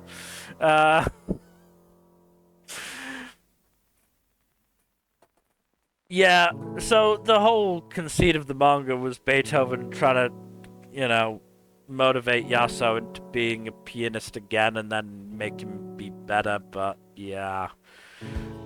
There was also a bit of a subplot of some shady seeming organization trying to find Beethoven because I assume they had something to do with his resurrection. But was it the real Slim Shady?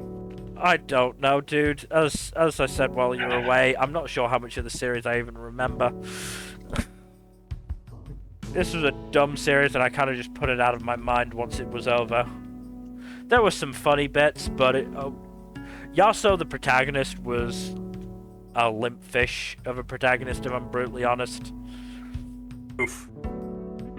It's very much a series that when the Axeman cometh for it, I was not shocked at all. So, I'm just gonna say, it was okay, but it wasn't amazing by any stretch, and move on. Because up next, we have Sidcraft Love is a Mystery. Yes, our last Axe series on the list. Damn. Died around the same time as Star of Beethoven. Oof. Back to back. So, let me try and remember this again. This was in June, so I'm not 100%. I'm trying to cudgel through memories. Trying to remember because I'm fairly sure this was by the same author as We Never Learn. Taishi Tsutsui. Yes, that would be correct. And again, it basically ended up being a harem series with three girls or three women interested in the protagonist Sidcraft, who is a master detective, but doesn't want to be because it keeps interrupting his life basically, and especially his love life, because every time he fucking gets to know a woman, it turns out she's a killer or is related to a killer. Rip. But the three women interested in him are Elio Evelyn, who is initially introduced as Sid's young male assistant, but is actually a woman who wants to, get to know him more and work for him, sort of thing.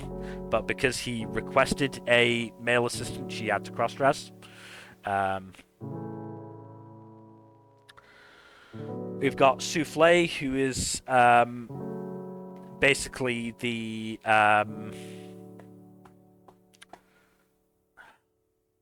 what's the name of the fucking inspector from Sherlock Holmes? Lestrade. She is basically the Lestrade to Sid's Sherlock Holmes. Except if Lestrade was a childhood friend. Oh no. who fell in love with Sid when they were kids, but then forgot about it. So the most doomed one. Okay, gotcha. And then Lulu Chat-Noir, who is actually a phantom thief called Miss Cat. Who... Was she French? I don't think so. I'm not 100% sure. It was hard to tell. There was no sort of like French accent in the dialogue, so I don't think so. Well, I say that because Chat Noir, I'm pretty sure, is French for black cat. I mean, it almost certainly is, but I don't know. I'm trying to remember how this ended. I think it ended with like Sid Kraft's ultimate enemy, Zero Kraft, kidnapping Souffle, and then them discovering Zero Kraft was the third childhood friend of their little band, but hated Sid because Sid discovered that Zero Kraft's parents were criminals, if I remember correctly. It sounds needlessly convoluted. That was the series. I believe they managed to turn him back to the good side. And I think all three women confessed? I can't remember 100%. I think it came close to a polyamory ending, but sort of backed out at the last second. Or at least, very least, didn't confirm it. Cowards. A little bit, yeah. Yeah, it was an okay series, but in terms of, like, harem, rom-com type stuff, Hima-Ten definitely had this beat. So, unfortunately, some niches that can only have one series fill them at a time. So, let's move on to our next series, which is Welcome to Demon School Iruma-kun. Holy fucking shit, this whole year has been crazy. It's been a hell of a year for Iruma-kun, hasn't it? Yeah. Because we had the end of the post-Scala arc. Then we had Clara's evil cycle, which... Yeah. Really good arc, but really sad for Clara at times. We had... Girl had a bad time. Yeah. We had Balam going to the other school, Leviathan Academy, and it's clear some bullshit is happening there. We got to spend some more time with Clara's competent brother, though, Rara, which is quite nice.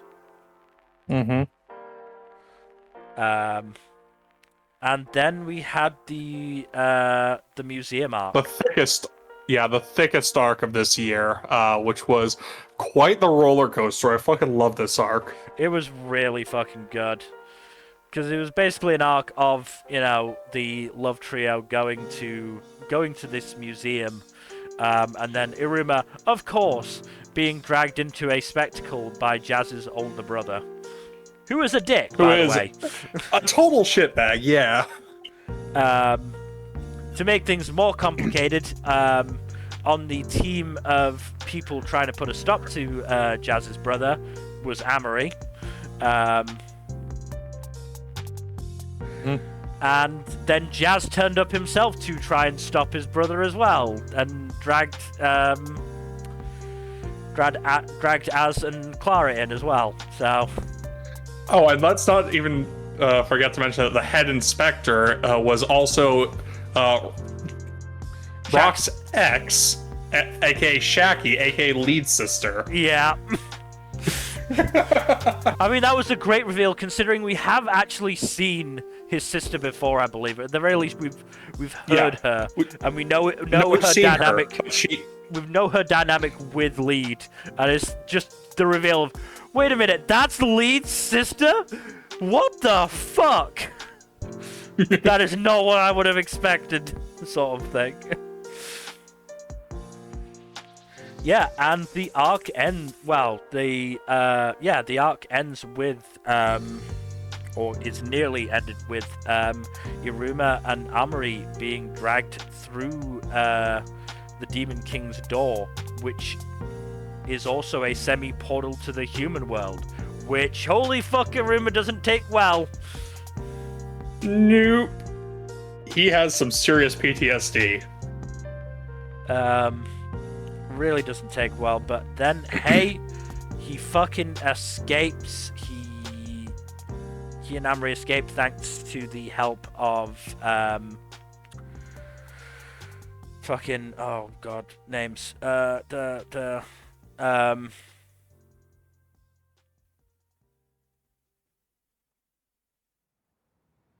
god, no, I think that was actually the start of the next arc, the post-museum arc.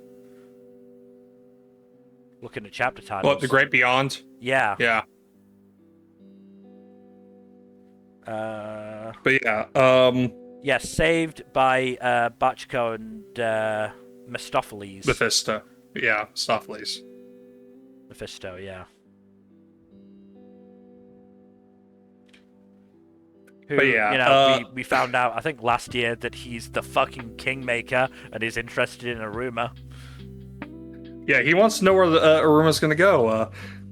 And also, speaking of king-making, the whole thing about Ali probably being connected to, at the very least, if not outright just being Delkira. Yeah, there's some definite hints being laid on there. Like, it's been hinted at before, but this is like the most blatant it's gotten. Yeah, no, definitely. Definitely. And then we've had some fun chapters about lead and person's summer vacation. Mm-hmm. Where they have been doing everything but studying. Yes, it's been great. And also, we meet a certain lion-headed gentleman's girlfriend. Yes. So that's fun. Mm-hmm. Very much so.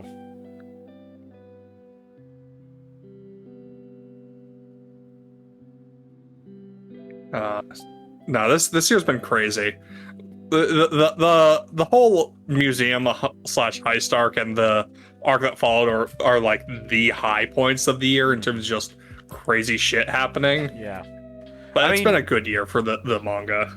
The fight in the museum also ended with fucking Iruma going evil phase again. Yeah. To punish Jax's brother.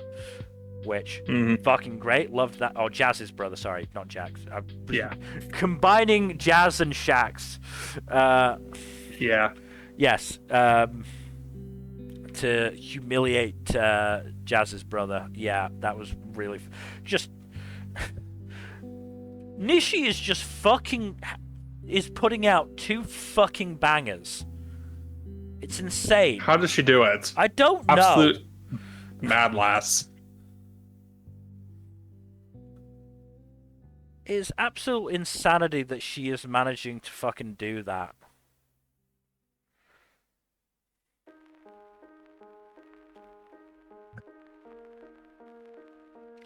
I'll also point out that it looks like the next chapter is going to be coming out on Christmas. Oh, what a lovely Christmas present for us.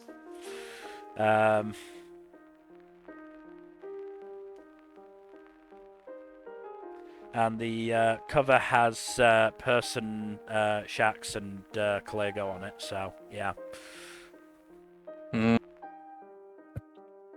Oh, I'm looking forward to that. Very much so, yeah. Because, yeah, Iruma is just a such... It can be... It manages to do, you know, be a really fun, cute little series. You know, the Saturday morning cartoon that we called it when we first started watching the anime. Mm-hmm.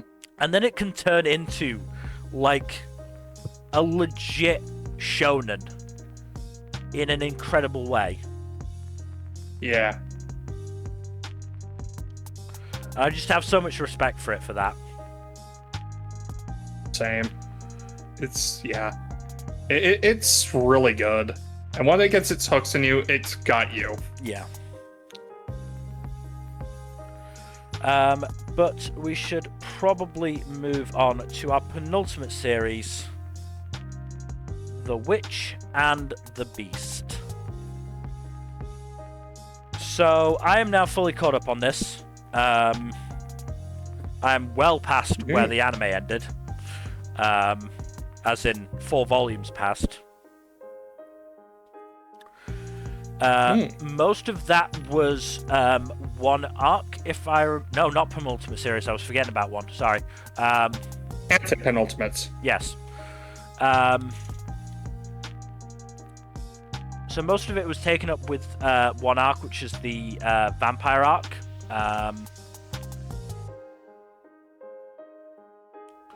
Which was really interesting.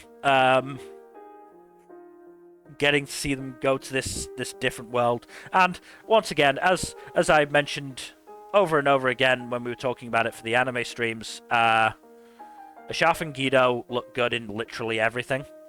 I can't believe it. Of course. I'm going to be a little bit vague because I read it like a few months ago, and I didn't have a chance to reread it for the stream, so there's only so much I can fit in my head. Understandable. So, Asaf and Guido ended up partnering with another pair from the whatchamacallit, Order of Magical Resonance. That's it. The vampire Dunward and the mage Oscar.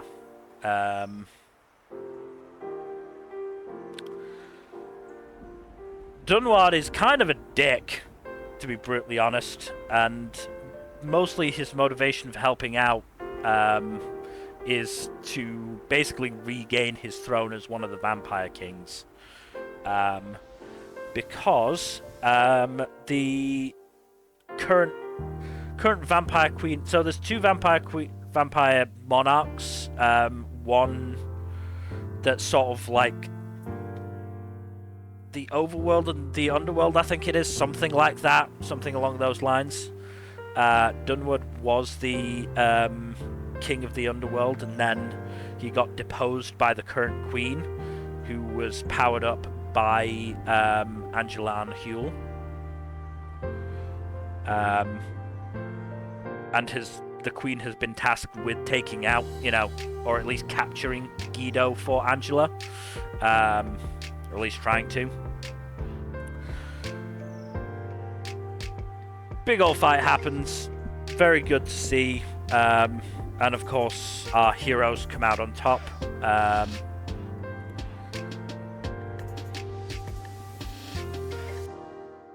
Yeah, my one issue with the series is that the action can be a little bit hard to follow, but it's otherwise pretty good. We then learn that... do you remember the kid from the flashback arc at the end of the anime? Like the one who was an executioner and betrayed his friends?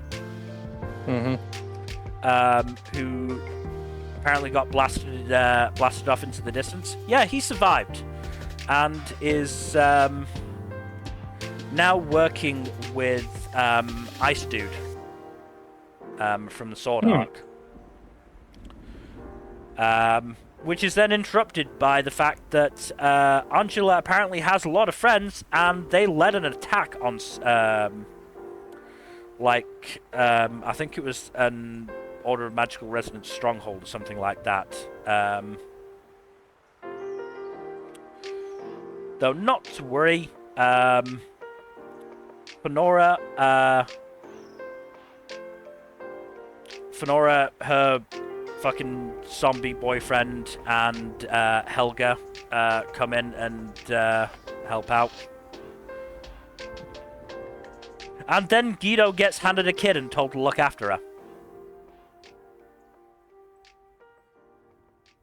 Of course. Mm-hmm. So, yeah, that's going to be real interesting to see how that goes. I think I'm getting the next volume of this for Christmas as well, if I remember correctly. Nice. I feel like I would have put it on the list. But yeah, no, Wishing the Beast continues to be a good series. As I said, my only real issue with it is that the action can be a little hard to follow sometimes. But again, the story and the characters more than make up for it, so I'm fine with that. Let's move on to our actual penultimate series with World Trigger. Pew pew.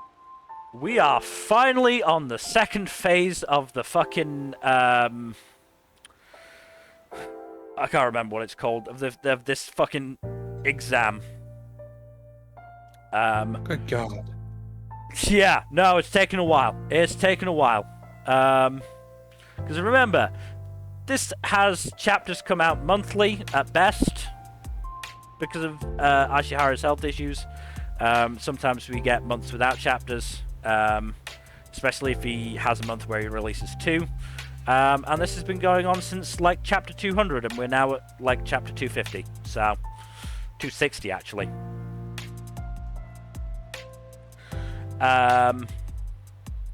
Yeah, it's a bit of a slow release schedule, but we're chugging along steadily. Yeah, World Trigger just continues to be good. As I said, its big issue is the release schedule, so it can feel slow. But we're now going to move into very much a more combat-heavy portion, where all the B rankers are having to team up against the A rankers. The A rankers who aura farmed like fuck during their introduction. Of course. How else would you introduce strong people? To be fair, they have already been introduced, but it's more like just... So, the point is, everybody has points values. So the B rankers... As one does. B rankers is based on how well they did in Phase 1. So if they get defeated, the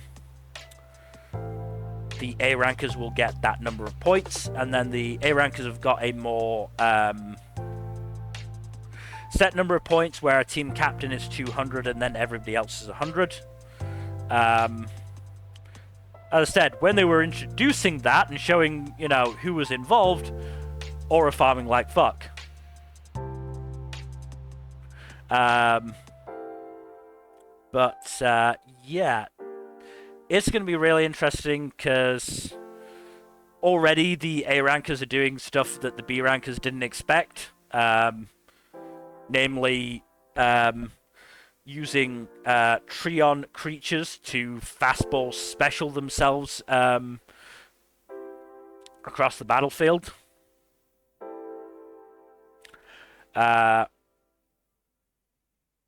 Meanwhile, fucking Ikuma is managing to teleport around asking for food handouts because he used too much in Phase 1, because he's Ikuma, and I love him.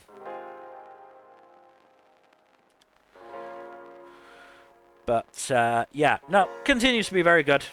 Continues to be a very good series. My question, Jack, is when the reboot comes out, are you going to watch it? I might.